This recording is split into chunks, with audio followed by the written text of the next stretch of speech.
श्री गणेशाय नमः। श्री सरस्वती नमः। श्री गुरुभ्यो नमः। श्री कुलदेवतायै नमः। ಇವತ್ತು ಗುರುಚರಿತ್ರೆ ಸಪ್ತಾಹ ಪ್ರವಚನದ 3ನೇ ದಿನವಾಗಿದೆ. ನಿನ್ನೆ 2ನೇ ದಿನ ಅಧಿಕ ಅಧ್ಯಾಯಗಳಿದ್ದವು. ನಿನ್ನೆ ಒಂದೇ ದಿನ 12 ಅಧ್ಯಾಯಗಳನ್ನು ನಾವು ಮುಗಿಸಬೇಕಾಯಿತು. 10ನೇ ಅಧ್ಯಾಯದಿಂದ 21ರವರೆಗೆ ನಿನ್ನೆ ಮುಗಿದಂತಹ ಅಧ್ಯಾಯಗಳು. 10ನೇ ಅಧ್ಯಾಯದಲ್ಲಿ ಕುರುವಪುರ ಕ್ಷೇತ್ರ ಮಹಿಮಾವರ್ಣನಂ ಅಂತ ಇದರ ಹೆಸರು. ಇಲ್ಲಿ ವಲ್ಲಭೇಶ ಅಂತಕ್ಕಂಥ ಒಬ್ಬ ಶ್ರೀಪಾದ ಶ್ರೀವಲ್ಲಭರ ಭಕ್ತ ಹೇಗೆ ಅವರಿಂದ ರಕ್ಷಿತನಾದ ಅಂತಕ್ಕಂಥದ್ದನ್ನು ನಾವು ನೋಡಿದ್ದೇವೆ. ಇದು ಅವರ ಗುಪ್ತವಾದ ಮೇಲೆ, ನಿಜಾನಂದವನ್ನು ಹೊಂದಿದ ಮೇಲೆ ತೋರಿಸಿರತಕ್ಕಂಥ ಇದು ಮಹಿಮೆ. ಈ ವಲ್ಲಭೇಶನನ್ನು ಬೆನ್ನು ಹತ್ತಂತ ಏನು ಕಳ್ಳರು ಆತನನ್ನು ಅವಧೆ ಮಾಡಿ ದ್ರವ್ಯವನ್ನು ಅಪಹರಿಸ್ತಾರೆ, ಅವರನ್ನೆಲ್ಲ ನಾಶ ಮಾಡಿ ಅವನಿಗೆ ಪುನರ್ಜೀವದಾನವನ್ನು ಕೊಡ್ತಾರೆ ಅಂತಕ್ಕಂಥದ್ದು ಈ ಅಧ್ಯಾಯದಲ್ಲಿ ನಾವು ನೋಡಿದ್ದೇವೆ. ಮುಂದೆ ಇಲ್ಲಿಗೆ ಶ್ರೀಪಾದ ಶ್ರೀವಲ್ಲಭರ ಒಂದು ಮಹಿಮೆ ಅವತಾರಲ್ಲಿ ಮುಕ್ತಾಯವಾಗ್ತದೆ. ಗುಪ್ತವಾಗಿದ್ದುಕೊಂಡು ಅನೇಕ ಮಹಿಮೆಗಳನ್ನು ತೋರಿಸ್ತಾ ಇದ್ದಾರೆ ಇವತ್ತಿಗೂ ಕೂಡ. ಮುಂದೆ ಶ್ರೀ ನರಸಿಂಹ ಸರಸ್ವತಿಗಳ ಒಂದು ಅವತಾರ ಆರಂಭ ಆಗ್ತದೆ. ನರಸಿಂಹ ಸರಸ್ವತಿಯವರ ಜನ್ಮ ವೃತ್ತಾಂತ. ಕರಂಜ ನಗರದಲ್ಲಿ ಯಾರು ಶನಿ ಪ್ರದೋಷ ವ್ರತವನ್ನು ಮಾಡಿ ಅವನಂತ ಗುರುಗಳಂತ ಮಗ ಹುಟ್ಟಬೇಕು ಅಂತ ಬಯಸಿದ್ಲು, ಕರಂಜ ನಗರದಲ್ಲಿ ಅವರ ತಾಯಿ ಆಗ್ತಾಳೆ. ಮುಂದೆ ಅವರು ಉಪನಯನವನ್ನು ಮುಗಿಸ್ಕೊಂಡು ಅವರ ಚತುರ್ಥಾಶ್ರಮವನ್ನು ಗ್ರಹಣ ಮಾಡ್ತಾರೆ. ಇದು 12ನೇ ಅಧ್ಯಾಯದ ಒಂದು ಕಥೆ. ನರಹರಿ ಚತುರ್ಥಾಶ್ರಮ ಗ್ರಹಣ ಅಂತಕ್ಕಂಥದ್ದು. ಅಲ್ಲಿ ಸ್ವಲ್ಪ ಗುರು ಪರಂಪರೆಯನ್ನು ಅಲ್ಲಿ ಹೇಳಿದ್ದಾರೆ. ವೈರಾಗ್ಯ, ಕೇವಲ ಜ್ಞಾನ ಭಕ್ತಿ ವೈರಾಗ್ಯದ ಒಂದು ಸ್ವರೂಪವಾಗಿರ್ತಕ್ಕಂಥ ಆ ಬಾಲಕ ಸಾಂಸಾರಿಕ ಸುಖಗಳಲ್ಲಿ ಇಚ್ಛೆಯನ್ನು ಹೊಂದದೆ ತಾನು ಚತುರ್ಥಾಶ್ರಮವನ್ನು ಸ್ವೀಕರಿಸ್ತೇನೆ ಅಂತ ಹೊರಟು ಹೋಗ್ತಾನೆ. ಕರಂಜ ಪುನಃ ಎಲ್ಲ ತೀರ್ಥಯಾತ್ರೆಗಳನ್ನು ಎಲ್ಲ ಮುಗಿಸ್ಕೊಂಡು ಅಲ್ಲಿ ಕರಂಜ ನಗರಕ್ಕೆ ಮತ್ತೆ ಬರ್ತಾನೆ. ಇದು 13ನೇ ಅಧ್ಯಾಯದಲ್ಲಿ ಬರ್ತದೆ. ಅಲ್ಲೇ ಕರಂಜ ನಗರದಲ್ಲಿ ತಂದೆ ತಾಯಿಗಳ ದರ್ಶನವನ್ನು ಕೊಟ್ಟು ಮುಂದೆ ಅಲ್ಲಿ ಮಂಜರಿಕಾ ಅಂತಕ್ಕಂಥ ಒಂದು ಪ್ರದೇಶಕ್ಕೆ ಹೋಗ್ತಾರೆ. ಅಲ್ಲಿ ಬ್ರಹ್ಮೇಶ್ವರದಲ್ಲಿ ಆ ಉದರ ವ್ಯಥೆಯಿಂದ ಬಳಲ್ತಾ ಇರ್ತಕ್ಕಂಥ ಆ ಬ್ರಾಹ್ಮಣನ ಉದರ ಶೂಲಿಯನ್ನು ನಾಶ ಮಾಡಿದಂಥ ಒಂದು ಪ್ರಸಂಗ 13ನೇ ಅಧ್ಯಾಯದಲ್ಲಿ ವರ್ಣಿತವಾಗಿದೆ. ಇನ್ನು 14ನೇ ಅಧ್ಯಾಯದಲ್ಲಿ ಕ್ರೂರ ಯವನ ಶಾಸನ, ಒಬ್ಬ ಕ್ರೂರ ಯವನ ಕೈಯಲ್ಲಿ ಸಾಯಂದೇವರು ಅಲ್ಲಿ ಕೆಲಸ ಮಾಡ್ತಾ ಇರ್ತಾರೆ. ಇವರನ್ನು ಮುಗಿಸಿಬಿಡ್ತಾನೋ ಅನ್ನೋ ಒಂದು ಪರಿಸ್ಥಿತಿ ಬಂದಾಗ ಗುರುಗಳ ಅನುಗ್ರಹದಿಂದ ಸಾಯಂದೇವರ ಸಂರಕ್ಷಣೆ ಆಗ್ತದೆ. ಆ ಕ್ರೂರ ಯವನಿಗೆ ಎಲ್ಲಿಲ್ಲದ ಸಂಕಟವಾಗಿ ಈ ಸಾಯಂದೇವರಿಗೆ ಕ್ಷಮೆಯನ್ನು ಕೋರ್ತಾನೆ. ಸಾಯಂದೇವರು ವರವನ್ನು ಪಡೆದುಕೊಳ್ತಾರೆ. ಅವನ ಜೊತೆಗೆ ಇರಬೇಕಂತ ಬಯಸಿದ್ರು ಕೂಡ ಗುರುಗಳು, ನೀನು ಹೋಗು, ನಾನು ಅನೇಕ ವರ್ಷಗಳ ನಂತರ ಪುನಃ ನಾನು ಭೇಟಿಯಾಗ್ತೇನೆ, ನಿಮ್ಮ ಮನೆಯ ಪೂರ್ತಿ ಗುರು ಪರಂಪರೆ ಗುರು ಸೇವೆ ಎಲ್ಲಿ ನಿರತವಾಗ್ತದೆ ಅಂತ ಅಭಯದಾನವನ್ನು ಮಾಡ್ತಾರೆ. 15ನೇ ಅಧ್ಯಾಯದಲ್ಲಿ ತೀರ್ಥಯಾತ್ರಾ ನಿರೂಪಣವನ್ನು ಮಾಡ್ತಾರೆ. ವೈಜನಾಥದಲ್ಲಿ ಇದ್ದುಕೊಂಡು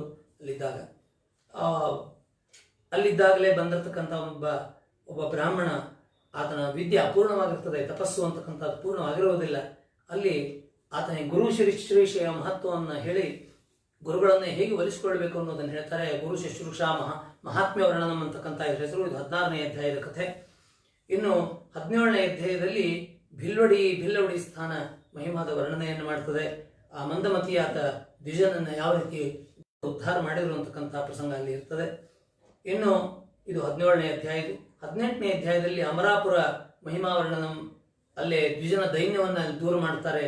ಅವನ ಜೀವನಕ್ಕೆ ಆಧಾರವಾಗಿರತಕ್ಕಂಥ ಒಂದು ಅವರಿ ಬಳ್ಳಿಯನ್ನು ಕಿತ್ತಿಸಿದು ತಳದಲ್ಲಿ ದ್ರವ್ಯವನ್ನು ತೋರಿಸಿರ್ತಕ್ಕಂಥ ಮಹಾತ್ಮ್ಯದ ವರ್ಣನೆ ಇದರಲ್ಲಿ ಬರ್ತದೆ. ಅಮರಾಪುರ ಅಂತಕ್ಕಂಥದ್ದು ಅದರ ಮಹಿಮಾ. ಮುಂದೆ ಔದುಂಬರ ಕ್ಷೇತ್ರದ ಮಹಿಮಾ ವರ್ಣನೆ. ಔದುಂಬರ ಕ್ಷೇತ್ರದಲ್ಲಿ ಯಾಕೆ ವಾಸವಾಗಿದ್ರು ಅಂತಕ್ಕಂಥದ್ದರ ಒಂದು ವರ್ಣನೆಯನ್ನು ಅಲ್ಲಿ ಸಿದ್ಧರು ಮಾಡಿದ್ದಾರೆ. ನಾಮಧಾರಕರಿಗೆ ಸಾಕ್ಷಾತ್ ಲಕ್ಷ್ಮೀ ಸಹಿತ ನರಸಿಂಹಲ್ಲಿ ಇರೋದ್ರಿಂದ ಅಲ್ಲಿ ಗುರುಗಳು ವಾಸವಾಗ್ತಾ ಇರ್ತಾರೆ. ಅಲ್ಲಿದ್ದಾಗಲೇ ಅವರು ಯೋಗಿನಿ ವರಪ್ರದಾನವನ್ನು ಮಾಡ್ತಾರೆ. ಯೋಗಿನಿಯರಿಗೆ ವರಪ್ರದಾನವನ್ನು ಮಾಡಿ 64 ಯೋಗಿನಿಯರು ನಿತ್ಯ ಅವರ ಪೂಜೆಯನ್ನು ಗುರುಗಳು ಸ್ವೀಕರಿಸ್ತಾ ಇರ್ತಾರೆ. ಅವರ ಸ್ಥಳಕ್ಕೆ ಹೋಗಿ ರತ್ನಖಚಿತವಾದ ಸಿಂಹಾಸನದ ಮೇಲೆ ಅವರು ಯೋಗಿನಿಯರ ಒಂದು ಪೂಜೆಯನ್ನು ಸ್ವೀಕಾರ ಮಾಡಿ ಬರ್ತಾ ಇರ್ತಾರೆ. ಅವರು ವರಪ್ರದಾನವನ್ನು ಕೂಡ ಮಾಡ್ತಾರೆ. ಮುಂದೆ ಅಲ್ಲಿ ಪಿಶಾಚ ಬಾಧಾ ನಿವಾರಣ ಅಂತಕ್ಕಂಥದ್ದು ಅಲ್ಲೇ ಮುಂದೆ ಬರ್ತದೆ. ಗುರುಗಳು ಈ ಯೋಗಿನಿಯರ ಒಂದು ಪೂಜೆಯನ್ನು ಸ್ವೀಕರಿಸಿ ನಮ್ಮ ಇಲ್ಲಿಯ ವಾಸ್ತವ ಮುಗಿತು, ನಾವು ಗಣಗಾಪುರಕ್ಕೆ ಹೊರಡ್ತೇವೆ ಅಂತ ಹೇಳಿಕೊಂಡು ಅವ್ರಿಗೆಲ್ಲ ವರವನ್ನು ಕೊಟ್ಟು ಅಲ್ಲಿಂದ ಹೊರಡ್ತಾರೆ. ಅಲ್ಲಿ ಗುಪ್ತವಾಗಿದ್ದಾಗಲೇ ಈ ಔದುಂಬರದಲ್ಲಿ 2 ಘಟನೆಗಳು ನಡೀತಾವೆ. ಒಂದು ಪಿಶಾಚದ ಒಂದು ಬಾಧೆಯಾಗಿ ಒಂದು ಜನನಿ, ಒಬ್ಬ ಮಹಿಳೆಗೆ ಎಷ್ಟು ಮಕ್ಕಳು ಹುಟ್ಟಿದ್ರು ಕೂಡ ಸಾಯ್ತಾ ಇರ್ತವೆ. ಅವಳು ಹಿಂದಿನ ಒಂದು ಮಾಡಿರ್ತಕ್ಕಂಥ ಒಂದು ದೋಷದಿಂದ ಆ ದೋಷವನ್ನು ಪರಿಹರಿಸ್ತಕ್ಕಂಥ ಒಂದು ಇಲ್ಲಿ ಪ್ರಸಂಗ. ಗುರುಗಳು ಬೇರೆ ವೇಷದಿಂದ ಬಂದು ಅವಳ ಆ ಬಾಧೆಯನ್ನು ನಿವಾರಣೆ ಮಾಡ್ತಾರೆ. ಅದಕ್ಕೆ ಪ್ರಾಯಶ್ಚಿತ್ತವನ್ನು ಹೇಳ್ತಾರೆ. ಆ ಪ್ರಾಯಶ್ಚಿತ್ತ ಪೂರ್ಣವಾದ ಮೇಲೆ ಆ 2 ಮಕ್ಕಳಾಗ್ತಕ್ಕಂಥ ವರವನ್ನು ಕೊಡ್ತಾರೆ. ಅದರಲ್ಲಿ ಒಂದು ಬಾಲಕನ ಒಂದು ಮುಂಜುವೆಯನ್ನು ಮಾಡ್ತಾರೆ, ಇನ್ನೊಂದು ಬಾಲಕನ ಚೌಲು ಆದ ತಕ್ಷಣ ಆತನಿಗೆ ಯಾವುದೋ ರೋಗ ಬಡಿದು ಆತ ಮತ್ತೆ ಮೃತನಾಗ್ತಾನೆ. ಆವಾಗ ಪುತ್ರ ಶೋಕವನ್ನು ಮಾಡ್ತಾ ಮತ್ತೆ ಔದುಂಬರದ ಹತ್ತಿರ ಅವಳು ಹೋಗ್ತಾಳೆ. ಅವಳಿಗೆ ಅಲ್ಲಿ ಒಬ್ಬ ಸತ್ಪುರುಷರು ಬಂದು ಅವಳಿಗೆ ತತ್ವೋಪದೇಶವನ್ನು ಮಾಡ್ತಾರೆ. ಜಗತ್ತಿನಲ್ಲಿ ಯಾರೂ ಕೂಡ ಬದುಕಿಲ್ಲ ಅನ್ನೋದನ್ನು ಹೇಳಿ ನೀವೇ ಶತಾಯುಷಿಗಳಾಗ್ತಾರೆ ಅಂತಕ್ಕಂಥ ಒಂದು ಸತ್ಪುರುಷರ ನುಡಿ ಇದೆ. ಹೀಗಾಗಿ ಆ ಮಗ ಸಾಯಬಾರದು ಅಂತಕ್ಕಂಥದ್ದನ್ನು ಅಲ್ಲಿ ಹೇಳಿದಾಗ ಗುರು ಭಕ್ತಿಗೆ ಒಲಿದಂಥವರು ಅವನನ್ನು ಪುನಃ ಸಂಜೀವನಗೊಳಿಸ್ತಾರೆ ಅಂತಕ್ಕಂಥದ್ದು ಈ 21ನೇ ಅಧ್ಯಾಯದ ಒಂದು ಸಾರ ಅಂತಕ್ಕಂಥದ್ದನ್ನು ಹೇಳ್ತಾ, ಇನ್ನು ಮುಂದೆ ಇವತ್ತು 3ನೇ ದಿನದ ಒಂದು ಅಧ್ಯಾಯಗಳನ್ನು ಆರಂಭ ಮಾಡೋಣ. ಈ ಮೂರನೇ ದಿನ ಮೊದಲನೇ ಅಧ್ಯಾಯ 22ನೇ ಅಧ್ಯಾಯಕ್ಕೆ ವಂದ್ಯಾ ಮಹಿಷಿ ದೋಹನಂ ಅಂತಕ್ಕಂಥ ಹೆಸರನ್ನು ಕೊಟ್ಟಿದ್ದಾರೆ ಸಂಸ್ಕೃತದಲ್ಲಿ. ಇಲ್ಲಿ ಗಾಣಗಾಪುರಕ್ಕೆ ಹೊರಟರು ಅನ್ನೋದನ್ನು ನಾವು ಹಿಂದಿನ ಅಧ್ಯಾಯಗಳಲ್ಲಿ ನೋಡಿದ್ದೇವೆ. ಗುರುಗಳು 12 ವರ್ಷ ನರಸೋಬವಾಡಿಯಲ್ಲಿ ವಾಸವನ್ನು ಮಾಡಿ ತಮ್ಮ ಮಹಿಮೆಯೆಲ್ಲ ತೋರಿಸಿ ಗಾಣಗಾಪುರಕ್ಕೆ ಬರ್ತಾರೆ. ಆ ಗಾಣಗಾಪುರದಲ್ಲಿ ವಾಸ್ತವವಾಗಿ ಸಂಗಮದಲ್ಲಿ ಅವರು ವಾಸವಾಗಿರ್ತಾರೆ. ಭೀಮಾ ಅಮೃಜಾ ಸಂಗಮದಲ್ಲಿ ಅಶ್ವತ್ಥ ವೃಕ್ಷದ ಬುಡದಲ್ಲಿ ಅವರು ಅನುಷ್ಠಾನ ಮಾಡತಕ್ಕಂಥ, ಅಲ್ಲಿ ಕೆಲವು ಸಲ ಗುಪ್ತವಾಗಿ ವಾಸವಾಗಿರ್ತಾರೆ. ಅದರ ಹತ್ತಿರ ಇರತಕ್ಕಂಥದ್ದು ಗಾಣಗಾಪುರ ಅಂತಕ್ಕಂಥ ಒಂದು ಗ್ರಾಮ. ಅದು ಬ್ರಾಹ್ಮಣರ ಒಂದು ಅಗ್ರಹಾರ. ಅನೇಕ ಜನ ಅಲ್ಲಿ ವೇದ ವಿದ್ವಾಂಸರು ಅಲ್ಲಿ ನೆಲೆಸಿದ್ರು. ಅದರಲ್ಲಿ ಕೆಲವರು ಒಳ್ಳೆ ಸ್ಥಿತಿವಂತರು ಇದ್ರು, ಕೆಲವರು ಬಡವರು ಇದ್ರು. ಈ ರೀತಿಯಾಗಿರ್ತಕ್ಕಂಥ ಒಂದು ಇನ್ನಿತರ ಜನರು ಕೂಡ ಅಲ್ಲಿ ವಾಸವಾಗಿರ್ತಾರೆ. ಇಂಥ ಒಂದು ಅಗ್ರಹಾರ. ಅವರು ಅಲ್ಲಿ ಒಬ್ಬ ಬಡತನದಿಂದ ಬಳತಕ್ಕಂಥ ಒಬ್ಬ ವ್ಯಕ್ತಿ. ಆತ ನಿತ್ಯವೂ ಯಾವುದಾದ್ರೂ ಆತನಿಗೆ ಜೀವನಕ್ಕೆ ಆಧಾರ ಸಿಗದೆ ಇದ್ರೆ ಹೋಗಿ ಭಿಕ್ಷೆಯನ್ನು ಬೇಡತಕ್ಕಂಥ ಆತನ ಒಂದು ವೃತ್ತಿಯಾಗಿರುತ್ತದೆ. ಇಂಥ ಒಂದು ಪರಿಸ್ಥಿತಿಯಲ್ಲಿ ಅವ ಕಂಗೆಟ್ಟು ಹೋಗಿರ್ತಾನೆ. ಆ ಬ್ರಾಹ್ಮಣ ಅಂತಕ್ಕಂಥವನು, ಆ ಸತಿಗೂ ಚಿಂತೆಯಾಗಿರ್ತದೆ, ಏನು ಮಾಡಬೇಕು ಅಂತಕ್ಕಂಥ ಒಂದು ಚಿಂತೆ. ಅವ್ರ ಮನೆಗೆ ಆಧಾರವಾಗಿರ್ತಕ್ಕಂಥ ಒಂದು ಬರಡೆಮೆ ಇರ್ತದೆ. ಅದು ತುಂಬಾ ಮುದಿಯಾಗಿರ್ತದೆ. ಹೀಗಾಗಿ ಅದನ್ನ ಒಬ್ಬ ಅಗಸನಿಗೆ ಅದನ್ನ ನಿತ್ಯವೂ ಬಾಡಿಗೆ ಮೇಲೆ ಕೊಟ್ಟು ಆ ಅಗಸ ಸೌಳು ಮಣ್ಣನ್ನು ಹೊರಲಿಕ್ಕೆ ಅದನ್ನು ಉಪಯೋಗ ಮಾಡ್ತಾ ಇರ್ತಾನೆ. ಅದರಿಂದ ದೊರೆತಂತ ಅಲ್ಪ ಬಾಡಿಗೆಯಲ್ಲಿ ಇವರು ಜೀವನವನ್ನು ನಡೆಸ್ತಾ ಇರ್ತಾರೆ. ಇದು ಈ ಪೂರ್ವ ಪೀಠಿಕೆ. ಇದಕ್ಕೆ ಹೀಗೆ ಜೀವನ ನಡೆಸ್ತಾ ಇರಬೇಕಾದ್ರೆ ಆ ಬಡ ಬ್ರಾಹ್ಮಣನ ಮನೆಗೆ ಒಂದ್ಸಲ ಗುರುಗಳು ಭಿಕ್ಷೆಗೆ ಬರ್ತಾರೆ. ಗುರುಗಳು ಭಿಕ್ಷೆಗೆ ಬರ್ತಾರೆ. ಆ ಬ್ರಾಹ್ಮಣ ಮನೆಯಲ್ಲಿ ಇರೋದಿಲ್ಲ. ಆತ ಭಿಕ್ಷೆಗೆ ಮಧುಕರ ವೃತ್ತಿಗೆ ಹೊರಗಡೆ ಹೋಗಿರ್ತಾನೆ. ಆ ಸತಿ ಸಾಧ್ವಿ ಅವರನ್ನು ಒಳಗೆ ಕರೆದುಕೊಂಡು ಹೋಗಿ ಆಸನವನ್ನು ಕೊಟ್ಟು ಕೂಡಿಸ್ತಾಳೆ. ಏನಾಗಿರ್ತದೆ ಅಂತಂದ್ರೆ ಅವತ್ತು ಆ ಬರಡೆ ಮೇಲೆ ಬಾಡಿಗೆಗೆ ಒಯ್ದಿರುವುದಿಲ್ಲ. ಹೀಗಾಗಿ ಆಕೆ ಗಂಡ, ಆಕೆ ಪತಿ ಅವತ್ತು ಮಧುಕರ ವೃತ್ತಿಗೆ ಹೋಗಿರ್ತಾನೆ. ಭಿಕ್ಷೆಯನ್ನು ಏನಾದರೂ ಸಿಕ್ಕರೆ ತಂದು ಅಡಿಗೆಯನ್ನು ಮಾಡ್ಕೊಂಡು ಊಟ ಮಾಡಬೇಕು ಅಂತಕ್ಕಂಥ ಒಂದು ಪರಿಸ್ಥಿತಿ, ಬಹಳ ಗಂಭೀರವಾದಂತಹ ಒಂದು ಬಡತನ ಅವ್ರಿಗೆ ಇರ್ತದೆ. ಆವಾಗ ಆ ಭಿಕ್ಷೆಯಿಂದ ಅವಳು ಗುರುಗಳೇ ವಿನಂತಿ ಮಾಡಿಕೊಳ್ತಾಳೆ, ನಾನು ಭಿಕ್ಷೆಯನ್ನು ಹಾಕ್ತೀನಿ, ಸ್ವಲ್ಪ ತಡೀರಿ, ನಮ್ಮ ಪರಿಸ್ಥಿತಿ ಸ್ವಲ್ಪ ಗಂಭೀರ ಇದೆ. ನಮ್ಮ ಪತಿ ಮಧುಕರಿಗೆ ಹೋಗಿದ್ದಾನೆ, ಅವನು ಬಂದ ತಕ್ಷಣ ಏನಾದರೂ ಧಾನ್ಯಗಳು ಸಿಕ್ಕರೆ ಅದರಿಂದ ಎಷ್ಟಾದಷ್ಟು ಅಡುಗೆಯನ್ನು ಮಾಡಿ ತಮಗೆ ಭಿಕ್ಷೆಯನ್ನು ಬಡಿಸ್ತೇನೆ ಅಂತ ಹೇಳಿದರೆ ಗುರುಗಳು ಸ್ವಲ್ಪ ಹೊತ್ತು ಸ್ವಲ್ಪ ಮುಗುಳ್ನಕ್ಕು ಅವಳು ಹೇಳ್ತಾರೆ, ನನಗೆ ಹಾಲಿನ ಭಿಕ್ಷೆಯನ್ನು ಕೊಟ್ಟು ಬಿಡಮ್ಮ, ನನಗೆ ಬೇರೆ ಏನು ಬೇಡ, ಅಡುಗೆ ಬೇಡ, ನನಗೆ ಹಾಲಿನ ಭಿಕ್ಷೆ ಕೊಟ್ಟರು ಸಾಕು, ನಾನು ಹೊರಟು ಹೋಗ್ತೇನೆ. ನನ್ನ ಒಂದು ಅನುಷ್ಠಾನಕ್ಕೆ ವ್ಯತ್ಯಯವಾಗಬಹುದು ಅಂತ ತಿಳ್ಕೊಂಡು ಹೇಳ್ತಾರೆ. ಆ ಮನೆ ಅಂಗಳದಲ್ಲಿ ಕಟ್ಟಿರ್ತಕ್ಕಂಥ ಆ ಬರಡೆಮೆ ಯಾವುದನ್ನು ಅವತ್ತು ಬಾಡಿಗೆಗೆ ಒಯ್ದಿಲ್ಲ, ಅದನ್ನು ನೋಡಿ ಹೇಳ್ತಾರೆ, ಇಲ್ಲಿದೆ ಇಲ್ಲ ಇದನ್ನ ಈ ಎಮ್ಮೆಯನ್ನು ಕರೆದು ನನಗೆ ಹಾಲನ್ನು ಹಾಕು ಅಂತ ಹೇಳಿದರೆ ಅವಳು ತಾಯಿ ಹೇಳ್ತಾಳೆ, ಸ್ವಾಮಿ ಇದು ಎಂದಿಗೂ ಜೀವನದಲ್ಲಿ ಹಾಲನ್ನೇ ಕೊಟ್ಟದ್ದು ನಮ್ಗೆ ಗೊತ್ತಿಲ್ಲ, ಇದು ನಿತ್ಯ ಬಾಡಿಗೆಗೆ ಆಗಿ ನಾವು ಕೊಡ್ತಾ ಇದ್ದೇವೆ. ಇವತ್ತು ಯಾರು ಬಾಡಿಗೆ ಒಯ್ದಿಲ್ಲ, ಆದ್ದರಿಂದ ಅದು ಸಹ ಬರಲಿಲ್ಲ ಅಂತ ತಿಳ್ಕೊಂಡು ನಾವು ಇದು ಮನೆಯಲ್ಲಿದೆ ಹೊತ್ತಾಗಿಲ್ಲ ಅಂದ್ರೆ ಅದರ ಮೇಲೆ ನಾವು ಜೀವನವನ್ನು ನಡೆಸ್ತೇವೆ ಅಂತಕ್ಕಂಥದ್ದು ಹೇಳಿದಾಗ ಗುರುಗಳು, ತಾಯಿ ಇದು ಬರಡಲ್ಲ ಎಮ್ಮೆ, ಇದು ಹಾಲು ಕೊಡ್ತದೆ, ನೀನು ಕರೆದು ನೋಡು, ನನ್ನ ಮಾತನ್ನು ನಂಬು ಅಂತಕ್ಕಂಥ ಮಾತನ್ನು ಹೇಳಿದಾಗ ಆ ತಾಯಿ ಗುರುಗಳಲ್ಲಿ ಸಂಪೂರ್ಣ ವಿಶ್ವಾಸವನ್ನಿಟ್ಟು, ಗುರುಗಳ ಮಹಿಮೆ ಅಂದರೆ ಆಗಿರ್ತದೆ, ಅವರ ಸಾನ್ನಿಧ್ಯದಿಂದ ಮನಸ್ಥಿತಿನ ಪರಿವರ್ತನೆ ಆಗ್ತದೆ. ನೀವೇನು ಹೇಳ್ತೀರಿ ಅಂತ ಅವಳ ಜೊತೆಗೆ ವಾದ ಮಾಡಲಿಲ್ಲ ಆ ಸ್ತ್ರೀ. ಅವಳ ಗುರುಗಳ ಮೇಲೆ ವಿಶ್ವಾಸವನ್ನಿಟ್ಟು ಪಾತ್ರೆಗಳನ್ನು ತೆಗೆದುಕೊಂಡು ಹಾಲನ್ನು ನೀಡಿದರೆ 2 ಪಾತ್ರೆಯಷ್ಟು ಹಾಲು ಆ ಬರಡೆಮೆಯಿಂದ ಬರ್ತದೆ. ಕೇವಲ ಗುರುಗಳ ಒಂದು ದಿವ್ಯ ದೃಷ್ಟಿಯಿಂದ ಅದು ಹಾಲು ಕೊಡಲಿಕ್ಕೆ ಸಮರ್ಥವಾಗ್ತದೆ ಅನ್ನೋದನ್ನ ಗುರುಚರಿತ್ರೆಯಲ್ಲಿ ಬಹಳ ಸುಂದರವಾಗಿ ವರ್ಣಿಸಿದ್ದಾರೆ. ಹಾಲನ್ನು ಕಾಸಿ ಗುರುಗಳಿಗೆ ಅರ್ಪಣೆ ಮಾಡ್ತಾಳೆ. ಆ ಪ್ರೀತಿಯಿಂದ ಅವರು ಸ್ವೀಕಾರ ಮಾಡಿ ಹೇಳ್ತಾರೆ, ಇನ್ನು ಮೇಲೆ ನಿನ್ನ ಮನೆಯಲ್ಲಿ ಎಂದಿಗೂ ಕೂಡ ಲಕ್ಷ್ಮಿ ಅಂತಕ್ಕಂಥವಳು ಕದಲುವುದಿಲ್ಲ, ಲಕ್ಷ್ಮಿ ಯಾವಾಗಲೂ ನಿಮ್ಮಲ್ಲಿ ಸ್ಥಿರವಾಗಿ ಉಳಿತಾಳೆ ಅಂತಕ್ಕಂಥದ್ದನ್ನು ಹೇಳಿದ ಹೊತ್ತಿಗೆ ಆ ಬ್ರಾಹ್ಮಣ ಮನೆಗೆ ಬರ್ತಾನೆ. ಮಧುಕರ ವೃತ್ತಿಯನ್ನು ಮುಗಿಸ್ಕೊಂಡು ಅದನ್ನು ಕೇಳಿ ಸಂತೋಷವಾಗ್ತದೆ. ಇಬ್ಬರು ದಂಪತಿಗಳು ಸೇರಿ ಗುರುಗಳಿದ್ದಲ್ಲಿ ಹೋಗಿ ಅವರಿಗೆ ಸಾಕ್ಷಾತ್ ಅವರನ್ನು ಶಂಕರನೆಂದು ತಿಳಿದುಕೊಂಡು, ಯಾಕೆಂದರೆ ಅವ್ರ ದಾರಿದ್ರ್ಯವನ್ನು ಅವರು ಕೇವಲ ಅವ್ರ ಮನೆಯಲ್ಲಿ ಕಾಲಿಟ್ಟಿದ್ದರಿಂದ ಅವರ ದಾರಿದ್ರ್ಯ ದೂರವಾಯಿತು. ಅವರಿಗೆ ಪಾದ ಪೂಜೆಯನ್ನು ಮಾಡ್ತಾರೆ, ಅವರಿಗೆ ಶರಣಾಗ್ತಾರೆ, ಗುರು ಸ್ಮರಣೆಯನ್ನು ಮಾಡ್ತಾರೆ, ಆ ಸಂಗಮಕ್ಕೆ ಹೋಗಿ ಪೂಜೆಯನ್ನು ಸಲ್ಲಿಸಿ ಬರ್ತಾರೆ ಅಂತಕ್ಕಂಥದ್ದು ಈ ಒಂದು ಅಧ್ಯಾಯದ ಸಾರ ಅಂತ ಹೇಳ್ತಾ ಇದನ್ನ ಸಿದ್ಧರು ನಾಮಧಾರಕರಿಗೆ ವರ್ಣನೆ ಮಾಡಿದ್ರು ಅಂತ 22ನೇ ಅಧ್ಯಾಯದ ಒಂದು ಮುಕ್ತಾಯವನ್ನು ಮಾಡಿದರು. ಹಿಂದಿನ ಒಂದು ಅಧ್ಯಾಯಗಳಲ್ಲಿ ನೋಡಿದ್ವಿ, ಗುರುಗಳು ಒಬ್ಬ ದರಿದ್ರನ ಮನೆಗೆ ಹೋಗಿ ಅವನ ದಾರಿದ್ರ್ಯವನ್ನು ದೂರ ಮಾಡಲಿಕ್ಕೆ ಒಂದು ದ್ರವ್ಯದ ಒಂದು ಕಲಶವನ್ನೇ ತೋರಿಸಿದ್ರು ಅಂತಕ್ಕಂಥದ್ದನ್ನು ನಾವು ಕಂಚಿನ ಒಂದು ಕಲಶವನ್ನು ತೋರಿಸಿದ್ರು ಅಂತಕ್ಕಂಥದ್ದನ್ನ ಇಲ್ಲಿ ಬರಡೆಮೆಯಿಂದ ಹಾಲು ಕರೆಸಿದ್ರು. ಇದೆಲ್ಲ ಮಹಿಮೆಯನ್ನು ತೋರಿಸೋದಕ್ಕೋಸ್ಕರ ಅವರು ಯೋಜನೆಯನ್ನು ಮಾಡಿಕೊಂಡು ಹೋದವರಲ್ಲ. ಅಕಸ್ಮಾತ್ ಆಗಿ ಅವರು ಹೋದಂಥ ಸಮಯದಲ್ಲಿ ಇದು ಘಟಿಸಿರ್ತಕ್ಕಂಥದ್ದು.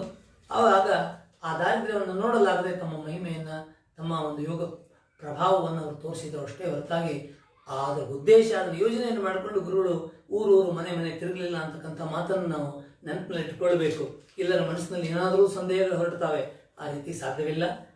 ಈ 22ನೇ ಅಧ್ಯಾಯ 23ನೇ ಅಧ್ಯಾಯದಲ್ಲಿ ಈ ಬ್ರಹ್ಮ ರಾಕ್ಷಸನಿಗೆ ಮುಕ್ತಿಯನ್ನು ಪ್ರದಾನ ಮಾಡತಕ್ಕಂಥ ಒಂದು ಸಂದರ್ಭ ಇಲ್ಲಿ ಬರ್ತದೆ. ಯಾವಾಗ ಈ ಬರಡೆಮೆಯಿಂದ ಹಾಲನ್ನು ಕರೆಸಿದ್ರು ಗುರುಗಳು, ಆ ಘಟನೆ ಈ ಬಗ್ಗೆ ಎಲ್ಲ ಕಡೆಗೂ ಮೊದಲೇ ಗುರುಗಳ ಬಗ್ಗೆ ಮಹಿಮೆ ಬಗ್ಗೆ ಕೇಳಿರ್ತಾರೆ, ನರಸಿಂಹ ಸರಸ್ವತಿಗಳ ಬಗ್ಗೆ. ಈ ಒಂದು ಬರಡೆಮೆ ಘಟನೆ ನಡೆದ ಮೇಲೆ ಗಾಣಗಾಪುರದಲ್ಲಿ ಒಂದು ಜಾಗೃತಿ ಅಂತಕ್ಕಂಥದ್ದು ಉಂಟಾಗ್ತದೆ. ಆ ಘಟನೆಯ ಒಂದು ಸಂಗತಿ ಆ ಊರಿನ ಗ್ರಾಮಾಧಿಕಾರಿ ಮುಟ್ಟಿದಾಗ ಆ ಗುರುಮಹಿಮೆಯನ್ನು ಕೇಳಿಕೊಂಡು ಅವನು ಪರಿವಾರ ಸಹಿತವಾಗಿ ಸಂಗಮಕ್ಕೆ ಹೋಗಿ ಗುರುಗಳ ದರ್ಶನವನ್ನು ತೆಗೆದುಕೊಂಡು ಪುನಃ ವಂದನೆಯನ್ನು ಮಾಡಿ, ಆವಾಗ ಗುರುಗಳು ಯಾಕೆ ಬಂದಿದ್ದೀನಿ ನೀನು ಅಂತ ಕೇಳಿದಾಗ, ತಾವು ಗಾಣಗಾಪುರಕ್ಕೆ ಬಂದು ನಿಲ್ಲಿ, ನಿಮಗೆ ಇರುವ ವ್ಯವಸ್ಥೆಯನ್ನು ಅಲ್ಲೇ ಮಾಡ್ತೇವೆ ಅಂತ ತಿಳ್ಕೊಂಡು ಹೇಳಿದಾಗ ಅವರು ನಿತ್ಯ ಅನುಷ್ಠಾನವನ್ನು ನೀವೆಲ್ಲೇ ಇದ್ಕೊಂಡು ಮಾಡಬಹುದು ಅಂತ ಆತ ಹೇಳಿದಾಗ ಗುರುಗಳು ಸಮ್ಮತಿಸ್ತಾರೆ. ಅವರಿಗೆ ಹೃದಯದಲ್ಲಿ ಯಾವಾಗಲೂ ಇರ್ತಕ್ಕಂಥದ್ದು ಪ್ರಿಯವಾದ ಸ್ಥಾನ ಸಂಗಮವೇ ಆದರೂ ಕೂಡ ಅಲ್ಲಿ ಭಕ್ತರನ್ನು ಉದ್ಧಾರ ಮಾಡ್ತಕ್ಕಂಥ ಒಂದು ಮುಂದೆ ಅವರ ಒಂದು ಕಾರ್ಯಕ್ರಮ ಇದೆ, ಅದಕ್ಕೋಸ್ಕರವಾಗಿ ಅಲ್ಲಿ ಹೋಗ್ತಾರೆ. ಮರುದಿನ ಗ್ರಾಮಾಧಿಕಾರಿ ಅವರನ್ನು ಪಲ್ಲಕ್ಕಿಯಲ್ಲಿ ಕೂಡಿಸಿಕೊಂಡು ಅಷ್ಟವಾದ್ಯಗಳನ್ನು ಬಾರಿಸ್ತಾ ಛತ್ರ ಚಾಮರ ಎಲ್ಲ ಒಂದು ರಾಜೋಪಚಾರವನ್ನು ತೆಗೆದುಕೊಂಡು ಬಂದು ಅದರ ಸಮೇತವಾಗಿ ಆ ಸಂಭ್ರಮದಿಂದ ಗುರುಗಳನ್ನು ಗಾಣಗಾಪುರಕ್ಕೆ ಕರೆದುಕೊಂಡು ಹೋಗ್ತಕ್ಕಂತಹ ಒಂದು ಸಂದರ್ಭದಲ್ಲಿ ಆ ಗ್ರಾಮ ಪ್ರವೇಶವನ್ನು ಮಾಡ್ತಾ ಇರಬೇಕಾದ್ರೆ ಅದರ ಪಶ್ಚಿಮ ದಿಕ್ಕಿನಲ್ಲಿರ್ತಕ್ಕಂಥ ಒಂದು ಅಶ್ವತ್ಥ ವೃಕ್ಷ, ಆ ಅಶ್ವತ್ಥ ವೃಕ್ಷದಿಂದ ಒಂದು ಬ್ರಹ್ಮ ರಾಕ್ಷಸ ಇಳಿದು ಬರ್ತದೆ. ಇಳಿದು ಗುರುಗಳಿಗೆ ಸಾಷ್ಟಾಂಗ ನಮಸ್ಕಾರ ಹಾಕಿ ಹೇಳ್ತದೆ, ನಾನು ಘೋರವಾದ ಅಂಧಕಾರದಲ್ಲಿ ನಾನು ಮುಳುಗಿದ್ದೇನೆ, ಗುರುಗಳೇ ನನ್ನನ್ನು ಉದ್ಧಾರ ಮಾಡಿ ಅಂತ. ಅದು ಅಡ್ಡ ಬಿದ್ದಾಗ ನನ್ನನ್ನು ಉದ್ಧರಿಸಿ ಅಂತ ಕೇಳಿದಾಗ ಅವನ ಗುರುಗಳ ದರ್ಶನ ಮಾತ್ರದಿಂದಲೇ ಆ ಒಂದು ಬ್ರಹ್ಮ ರಾಕ್ಷಸದ ಪೂರ್ವ ಕರ್ಮ ಅಂತಕ್ಕಂಥದ್ದು ನಾಶವಾಗ್ತದೆ. ಗುರುಗಳು ಆ ಬ್ರಹ್ಮ ರಾಕ್ಷಸ ತಲೆಯ ಮೇಲೆ ಕೈಯನ್ನು ಇಟ್ಟಾಗ ಅವನು ಸ್ವರೂಪನಾಗ್ತಾನೆ, ಅವರಿಗೆ ಮನುಷ್ಯ ರೂಪವನ್ನು ತಾಳ್ತಾನೆ. ಅವನಿಗೆ ಸಂಗಮದಲ್ಲಿ ಹೋಗಿ ಸ್ನಾನ ಮಾಡುವಂತ ಅವನಿಗೆ ಹೇಳಿ ನಿನಗೆ ಮುಕ್ತಿ ಸಿಗ್ತದೆ ಅನ್ನುವ ಮಾತನ್ನು ಹೇಳಿ, ಅಲ್ಲಿ ಅಶ್ವತ್ಥ ವೃಕ್ಷ, ಯಾವ ಅಶ್ವತ್ಥ ವೃಕ್ಷದಿಂದ ಈ ಬ್ರಹ್ಮ ರಾಕ್ಷಸ ಉತ್ಪನ್ನವಾಗಿರುತ್ತದೆಯೋ ಆ ಅಶ್ವತ್ಥ ವೃಕ್ಷದ ಹತ್ತಿರ ಇರತಕ್ಕಂಥ ಒಂದು ಮನೆಯನ್ನೇ ತಮ್ಮ ವಾಸಸ್ಥಾನವನ್ನು ಮಾಡಿಕೊಂಡು ಬಿಡ್ತಾರೆ. ಅದೇ ಮುಂದೆ ಗುರುಗಳ ಮಠ ಅಂತಕ್ಕಂಥದ್ದು ಆಗ್ತದೆ ಎನ್ನುವುದನ್ನು ನಾವು ತಿಳಿದುಕೊಳ್ಬೇಕು. ಇದನ್ನೆಲ್ಲ ಕಂಡಂಥ, ಪ್ರತ್ಯಕ್ಷವಾಗಿ ಕಂಡಂಥ ಜನ ಅತ್ಯಾಶ್ಚರ್ಯಗೊಳ್ತಾರೆ, ವಿಸ್ಮಿತರಾಗ್ತಾರೆ. ಎಲ್ಲ ಗುರುಗಳ ಮಹಿಮೆಯನ್ನು ಎಲ್ಲ ಕಡೆಗೆ ಹೇಳ್ತಾರೆ. ಗುರುಗಳಿಗೆ ವಂದನೆ, ಪೂಜೆ ನಿತ್ಯವೂ ಮಾಡ್ತಾ ಹೋಗ್ತಾರೆ. ಇಲ್ಲಿ ಈ ರೀತಿಯಾಗಿ ಅವರ ಒಂದು ಗಾಣಗಾಪುರದಲ್ಲಿ ಈ ರೀತಿಯಾಗಿ ಒಂದು ಮಹಿಮೆ ನಡೀತಾ ಇರ್ತದೆ. ಆ ಗಾಣಗಾಪುರದ ಹತ್ರ ಒಂದು ಸ್ಥಾನ ಕುಮಶಿ ಅಂತಕ್ಕಂಥದ್ದು ಹೆಸರು ಕೇಳಿ, ಅಲ್ಲಿ ಒಬ್ಬ ಪಂಡಿತ, ತ್ರಿವಿಕ್ರಮ ಪಂಡಿತ ಅಂತ ಹೆಸರು, ತ್ರಿವಿಕ್ರಮ ಭಾರತಿ ಅಂತ ಹೆಸರು ಅವನಿಗೆ.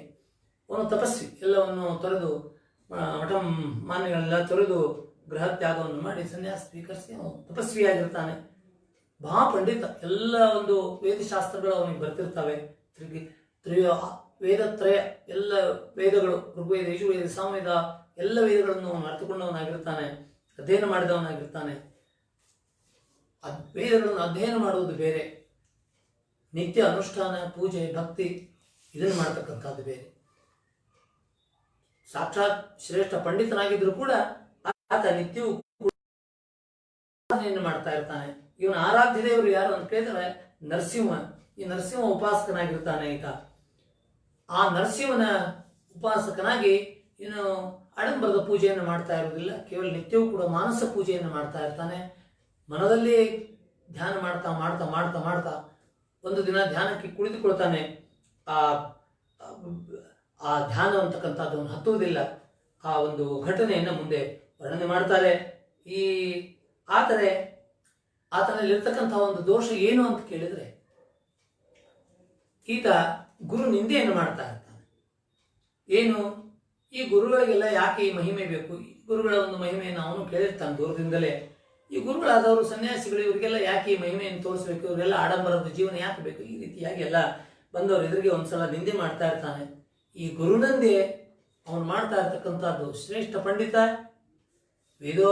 ವೇದಗಳನ್ನು ಅಧ್ಯಯನ ಮಾಡಿದವನು, ನರಸಿಂಹನ ಉಪಾಸಕ, ಮಾನಸ ಪೂಜೆ ಮಾಡ್ತಾ ಇದ್ದಾನೆ.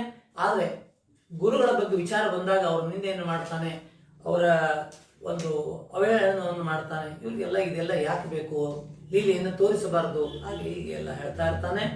ಅಲ್ಲಿಗೆ ಸಿದ್ಧಮುನಿಗಳು ನಾಮಧಾರಕನಿಗೆ ಹೇಳುವ ಈ 23ನೇ ಅಧ್ಯಾಯ ಅಂತಕ್ಕಂಥದ್ದು ಮುಕ್ತಾಯವಾಗ್ತದೆ. ಇನ್ನು 24ನೇ ಅಧ್ಯಾಯದಲ್ಲಿ ಈ ತ್ರಿವಿಕ್ರಮ ಭಾರತೀಯ ಒಂದು ಕಥೆ ಮುಂದುವರಿತದೆ. ಈ ತ್ರಿವಿಕ್ರಮ ಭಾರತಿಗೆ ಗುರುಗಳು ವಿಶ್ವರೂಪವನ್ನು ತೋರಿಸಿರ್ತಕ್ಕಂಥ ಒಂದು ಪ್ರಸಂಗ ಇಲ್ಲಿ. ಈ ಗ್ರಾಮಾಧಿಕಾರಿಯ ಜೊತೆಗೆ ಗುರುಗಳು ನಿಶ್ಚಯ ಮಾಡ್ತಾರೆ. ಈತ ಗುರುಗಳ ನಿಂದೆಯನ್ನು ಮಾಡ್ತಾ ಇದ್ದದ್ದು ಗುರುಗಳಿಗೆ ಗೊತ್ತಾಗ್ತದೆ. ಹೇಗೋ ಗೊತ್ತಾಗಿ ನಾನೇ ಇವನನ್ನು ಭೇಟಿಯಾಗಬೇಕು ಅನ್ನೋ ಉದ್ದೇಶದಿಂದ ಹೊರಡ್ತಾರೆ. ಗುರು ನಿಂದೆಯನ್ನು ಮಾಡಬಾರದು, ಗುರು ಹಿರಿಯರ ನಿಂದೆಯನ್ನು ಮಾಡಬಾರದು, ಮಾಡಿದ್ದನ್ನು ಕೇಳಬಾರದು. 2 ದೋಷಗಳು ಅಂತಕ್ಕಂಥದ್ದು ಶಾಸ್ತ್ರದಲ್ಲಿ ಹೇಳಲಾಗಿದೆ.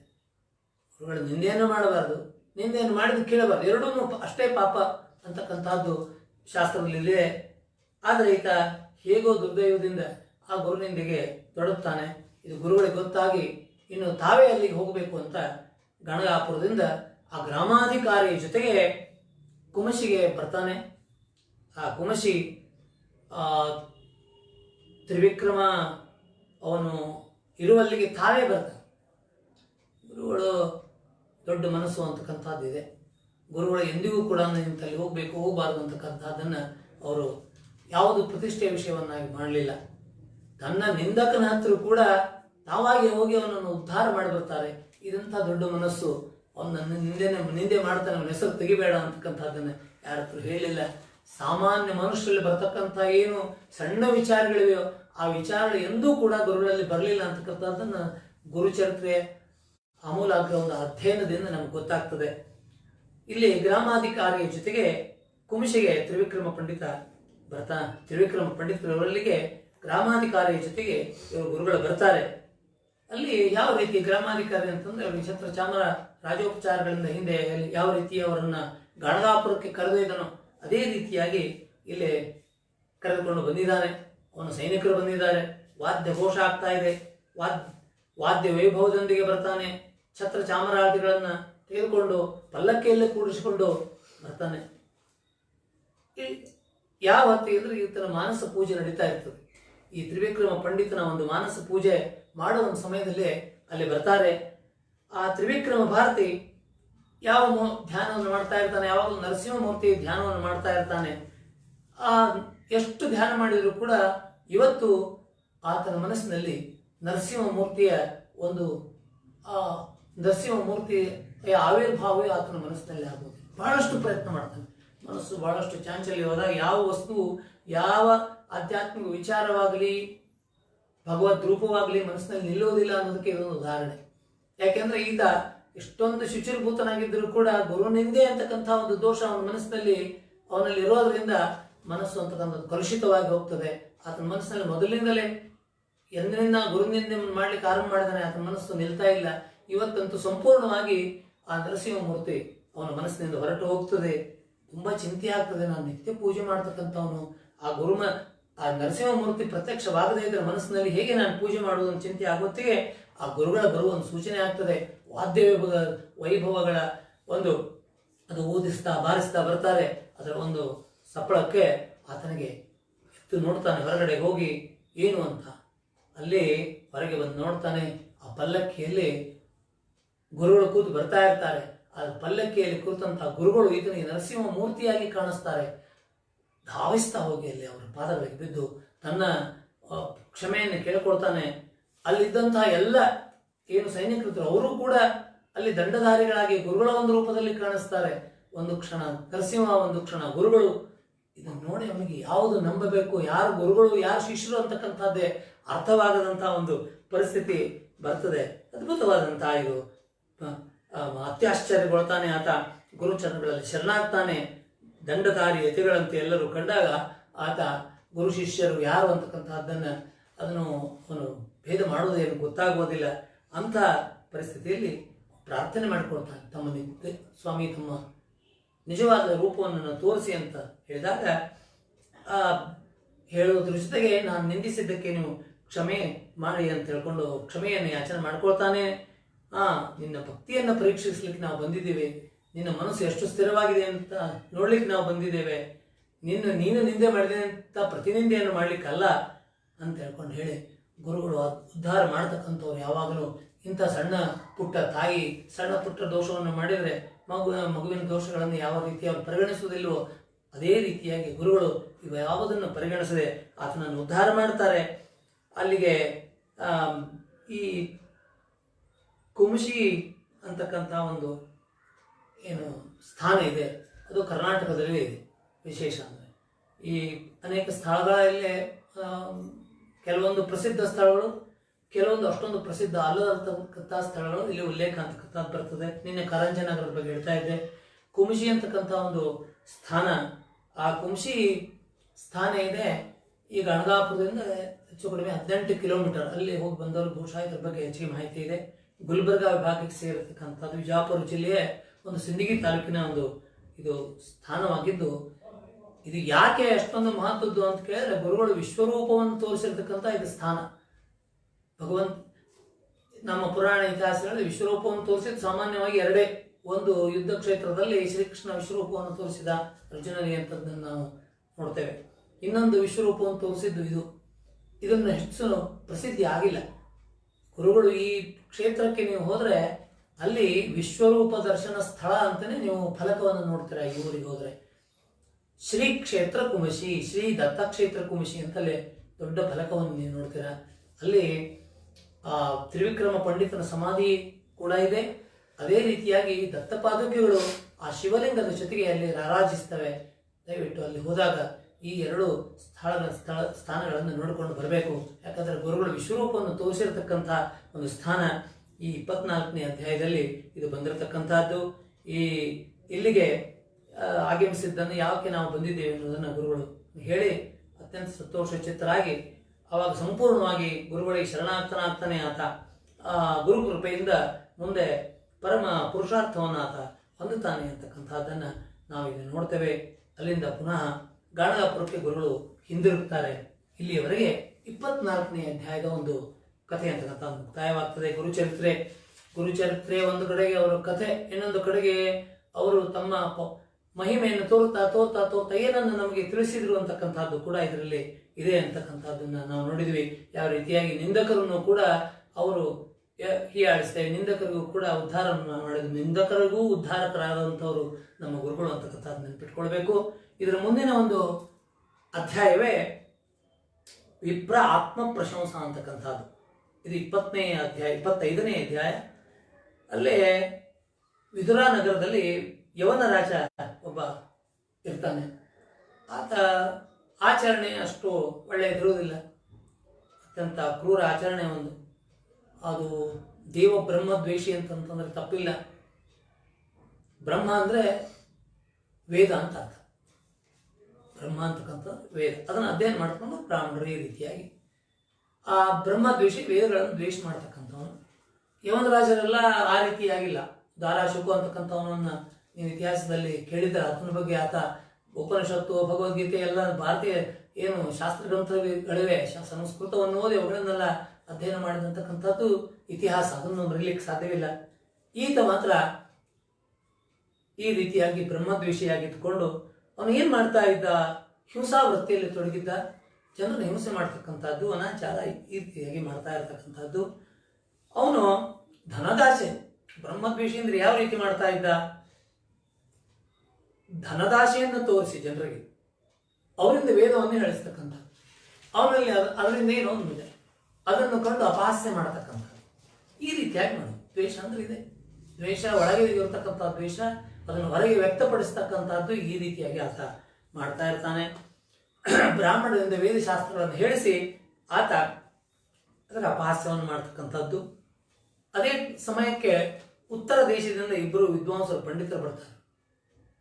ಮಹಾ ದುರಹಂಕಾರಿಗಳು, ನಾವು ಚತುರ್ವೇದಿಗಳು ಅಂತ ಹೇಳಿಕೊಂಡು ತಮ್ಮ ಬೆನ್ನು ಚಪ್ಪರಿಸ್ತಾ ನಾವು 4 ವೇದಗಳಲ್ಲಿ ಪಂಡಿತರಾಗಿದ್ದೇವೆ ಅಂತ ದೇಶವನ್ನೆಲ್ಲ ಅಡ್ಡಾಡಿ ಅಲ್ಲೆಲ್ಲ ಜನರನ್ನ ಅಂದರೆ ವೇದ ವಿದ್ವಾಂಸರನ್ನ ವಾದದಲ್ಲಿ ಸೋಲಿಸಿ ಅವರಿಂದ ಜಯಪತ್ರಗಳನ್ನ ಎಲ್ಲ ಪಡೆದುಕೊಂಡು ಇಷ್ಟಿಷ್ಟು ಜಯಪತ್ರಗಳನ್ನು ಕಟ್ಟಿಕೊಂಡು ಇಲ್ಲಿ ಬರ್ತಾರೆ. ಪಂಡಿತರು ಆತನ ಒಂದು ಆಸ್ಥಾನಕ್ಕೆ ಹೋಗಿ ಅಲ್ಲಿ ವೇದವನ್ನು ಪಠಿಸಿ ಸಾಕಷ್ಟು ಹಣವನ್ನು ಆತನಿಂದ ಪಡೆದುಕೊಳ್ತಾರೆ. ಆ ರೀತಿ ಅವ್ರ ಕೆಲಸ ಒಂದು ಸ್ಥಾನದಿಂದ ಮತ್ತೊಂದು ಅಲ್ಲಿ ಇದ್ದಂತಹ ಆ ಯವನ ರಾಜನ ಆಸ್ಥಾನದಲ್ಲಿ ಇರ್ತಕ್ಕಂಥ ಪಂಡಿತರನ್ನು ಅವ್ರನ್ನ ಕರೆಸಿ ಅವ್ರನ್ನೆಲ್ಲ ವಾದ ಮಾಡಿ ಅವರಿಂದ ಜಯಪತ್ರವನ್ನು ಪಡೆದುಕೊಳ್ತಾನೆ. ಈ ಜಯಪತ್ರ ಯಾವಾಗ ಹೋಗ್ತೇವೆ ಅಂತಕ್ಕಂಥದ್ದು ನನಗೆ ಗೊತ್ತಿಲ್ಲ. ಈ ಮುಂದೆ ಕುಂಶಿ ಗ್ರಾಮಕ್ಕೆ ಬರ್ತಾನೆ. ಇಲ್ಲಿ ತ್ರಿವಿಕ್ರಮ ಪಂಡಿತ ಅಂತಕ್ಕಂಥ ಒಬ್ಬ ಪಂಡಿತ ಇದ್ದನ್ನು ಕೇಳಿಕೊಂಡು ಅವನ ಹತ್ರ ಬರ್ತಾರೆ. ಅವರನ್ನು ಕೂಡ ತ್ರಿವಿಕ್ರಮ ಭಾರತಿಗಳನ್ನ ಗರ್ವದಿಂದ ಈ 4 ವೇದಗಳನ್ನು ನೀನು ತಿಳಿದವನಾಗಿದ್ದರೆ ನಮ್ಮ ಜೊತೆಗೆ ವಾದಕ್ಕೆ ಬಾ, ಹಾಗೆ ಹೀಗೆ, ಇಲ್ಲವಾದರೆ ನಮಗೆ ಸೋಲನ್ನು ಒಪ್ಪಿಕೋ, ನಮಗೆ ಜಯಪತ್ರವನ್ನು ಕೊಡುವಂತ ಆತನಿಗೆ ಹೇಳಿ ಆತ ಎಷ್ಟು ಕೂಡ ಅವರಿಗೆ ವಿನಂತಿ ಮಾಡಿದ್ರು ಅವರು ಕೇಳೋದಿಲ್ಲ. ತ್ರಿವಿಕ್ರಮ ಭಾರತಿ ಹೇಳ್ತಾನೆ, ನಾನು ವೇದಶಾಸ್ತ್ರವನ್ನು ಅಷ್ಟೊಂದು ತಿಳಿದಿಲ್ಲ ಅಂತಕ್ಕಂಥದ್ದನ್ನು ಆತ ಯಾರು ನಿಜವಾಗಿ ತಿಳಿದಿರ್ತಾರೋ ಅವ್ರು ಹೇಳೋದು ಹೀಗೆ, ನನಗೆ ಬಹಳಷ್ಟು ಗೊತ್ತಿಲ್ಲ, ಸ್ವಲ್ಪ ನೆನಪು ಬರ್ತದೆ. ಅಲ್ಪ ಜ್ಞಾನಿಗಳಾಗಿರ್ತಕ್ಕಂಥವ್ರು ಬಹಳಷ್ಟು ಗರ್ವ ಅಹಂಕಾರಗಳಿರ್ತಾವೆ, ಎಲ್ಲವನ್ನು ತಿಳಿದುಕೊಂಡಿದ್ದೇವೆ ಅಂತಕ್ಕಂತಹ ಒಂದು ಗರ್ವ ಅಂತಕ್ಕಂಥದ್ದು. ಹೀಗಾಗಿ ತ್ರಿವಿಕ್ರಮ ಪಂಡಿತ ತನ್ನ ವಿನಯವನ್ನು ತೋರಿಸ್ತಾನೆ. ನಾನು ಅಷ್ಟು ತಿಳಿದವನಲ್ಲ, ನಾನು ಸನ್ಯಾಸ ಸ್ವೀಕಾರ ಮಾಡಿಕೊಂಡು ತಪಸ್ವಿಯಾಗಿ ನಾನು ಇಲ್ಲಿ ಧ್ಯಾನ ಅನುಷ್ಠಾನಗಳಲ್ಲಿ ನಾನು ತೊಡಗಿದ್ದೇನೆ ಹೊರತಾಗಿ ನನಗೆ ಈ ವಾದದಲ್ಲಿ ಯಾವುದೇ ಆಸಕ್ತಿ ಇಲ್ಲ ಅನ್ನೋ ಮಾತನ್ನು ಹೇಳ್ತಾನೆ. ಆದರೆ ಪಂಡಿತರಿಗೆ ಮಹಾ ಅಹಂಕಾರ. ಅವ್ರು ಏನಾದರೂ ಮಾಡಿ ಇವನನ್ನು ಸೋಲಿಸಬೇಕು, ಇವನಿಂದಲೂ ಕೂಡ ನಾವು ಜಯಪತ್ರವನ್ನು ಪಡೆಯಬೇಕು, ಇವ ಸೋಲು ಒಪ್ಪಿಕೊಳ್ಳುವಂತೆ ಮಾಡಬೇಕು, ಈ ರೀತಿಯಾಗಿ ಎಲ್ಲ ಹೇಳ್ತಾರೆ. ಕೊನೆಗೆ ತ್ರಿವಿಕ್ರಮವನ್ನು ಹೇಳ್ತಾನೆ, ನಮ್ಮ ಒಬ್ಬ ಗುರುಗಳಿದ್ದಾರೆ ಗಣಗಾಪುರ, ಬಹಳ ದೂರ ಇಲ್ಲ, ಅಲ್ಲಿ ಹೊರಡೋಣ, ಆ ಗಣಗಾಪುರಕ್ಕೆ ಬನ್ನಿ, ನನ್ನ ಗುರುಗಳು ಅವರು ಅಕಸ್ಮಾತ್ ಆಗಿ ನನಗೆ ಅಪ್ಪಣೆಯನ್ನು ಕೊಟ್ಟರೆ, ಆಣತಿಯನ್ನು ಕೊಟ್ಟರೆ ನಾನು ನಿಮ್ಮ ಜೊತೆಗೆ ವಾದ ಮಾಡಬಹುದು, ನಿಮಗೆ ಅವರು ಜಯಪತ್ರವನ್ನು ಕೊಡಿದ್ರೆ ಅದನ್ನು ಕೂಡ ಕೊಡ್ತೇನೆ, ಆದರೆ ಅವರ ಎಂತೆ ನಾನು ನಡೀತೇನೆ, ಆದ್ದರಿಂದ ನನ್ನ ಜೊತೆಗೆ ನೀವು ಮೊದಲು ಗಾಣಗಾಪುರಕ್ಕೆ ನಡೀರಿ ಅಂತ ಅವ್ರು ಹೇಳಿ ಅವ್ರನ್ನ ಗಾಣಗಾಪುರಕ್ಕೆ ಕರೆದುಕೊಂಡು ಹೋಗ್ತಾನೆ. ಯಾವ ರೀತಿ ನೋಡಿ, ತ್ರಿವಿಕ್ರಮ ಪಂಡಿತ ಕಾಲ್ನಡಿಗೆಯಲ್ಲೇ ಹೋಗ್ತಾನೆ ಗುರುಗಳು ಇದ್ದಲ್ಲ ಸ್ಥಾನಕ್ಕೆ. ಈ ಪಂಡಿತರು ಅಹಂಕಾರಿ ವಿದ್ವಾಂಸರು ಇವರಿಬ್ಬರು, ಇವರು ಪಲ್ಲಕ್ಕಿಯಲ್ಲಿ ಕುಳಿತುಕೊಂಡು ಹೋಗ್ತಾರೆ. ತ್ರಿವಿಕ್ರಮ ಪಂಡಿತ ವೃದ್ಧ, ಜ್ಞಾನವೃದ್ಧ, ವಯೋವೃದ್ಧ, ಅವನನ್ನ ಕಾಲ್ನಡಿಗೆಯಲ್ಲಿ ಕಳಿಸಿ ತಾವಿಬ್ಬರು ಕೂಡ ಪಲ್ಲಕ್ಕಿಯಲ್ಲಿ ನಡೀತಾರೆ. ಇದು ಅಧೋಗತಿಯ ಒಂದು ಲಕ್ಷ ಮುನ್ಸೂಚನೆ ಅಂತಂದ್ರೆ ತಪ್ಪಿಲ್ಲ. ಯಾವಾಗಲೂ ಗುರು ಹಿರಿಯರನ್ನ ಉನ್ನತ ಸ್ಥಾನದಲ್ಲಿ ಕೂಡಿಸಿ ಅವರನ್ನು ಸತ್ಕಾರ ಮಾಡಬೇಕು ಅಂತಕ್ಕಂಥದ್ದು ವೇದವಾಕ್ಯ. ತೇಷಾಂ ತ್ವಯಾಸನೇನ ಪ್ರಶ್ವಸಿತವ್ಯಂ, ಅವರನ್ನ ಹಿರಿಯರನ್ನ, ದೊಡ್ಡವರನ್ನ, ಗುರುಗಳನ್ನ, ಜ್ಞಾನಿಗಳನ್ನ ಉಚ್ಚಾಸನದಲ್ಲಿ ಕೂಡಿಸಿ ಅವರನ್ನು ಸತ್ಕಾರ ಮಾಡಬೇಕು ಅಂತ ವೇದ ಉಪನಿಷತ್ ವಾಕ್ಯ ಇರ್ತದೆ.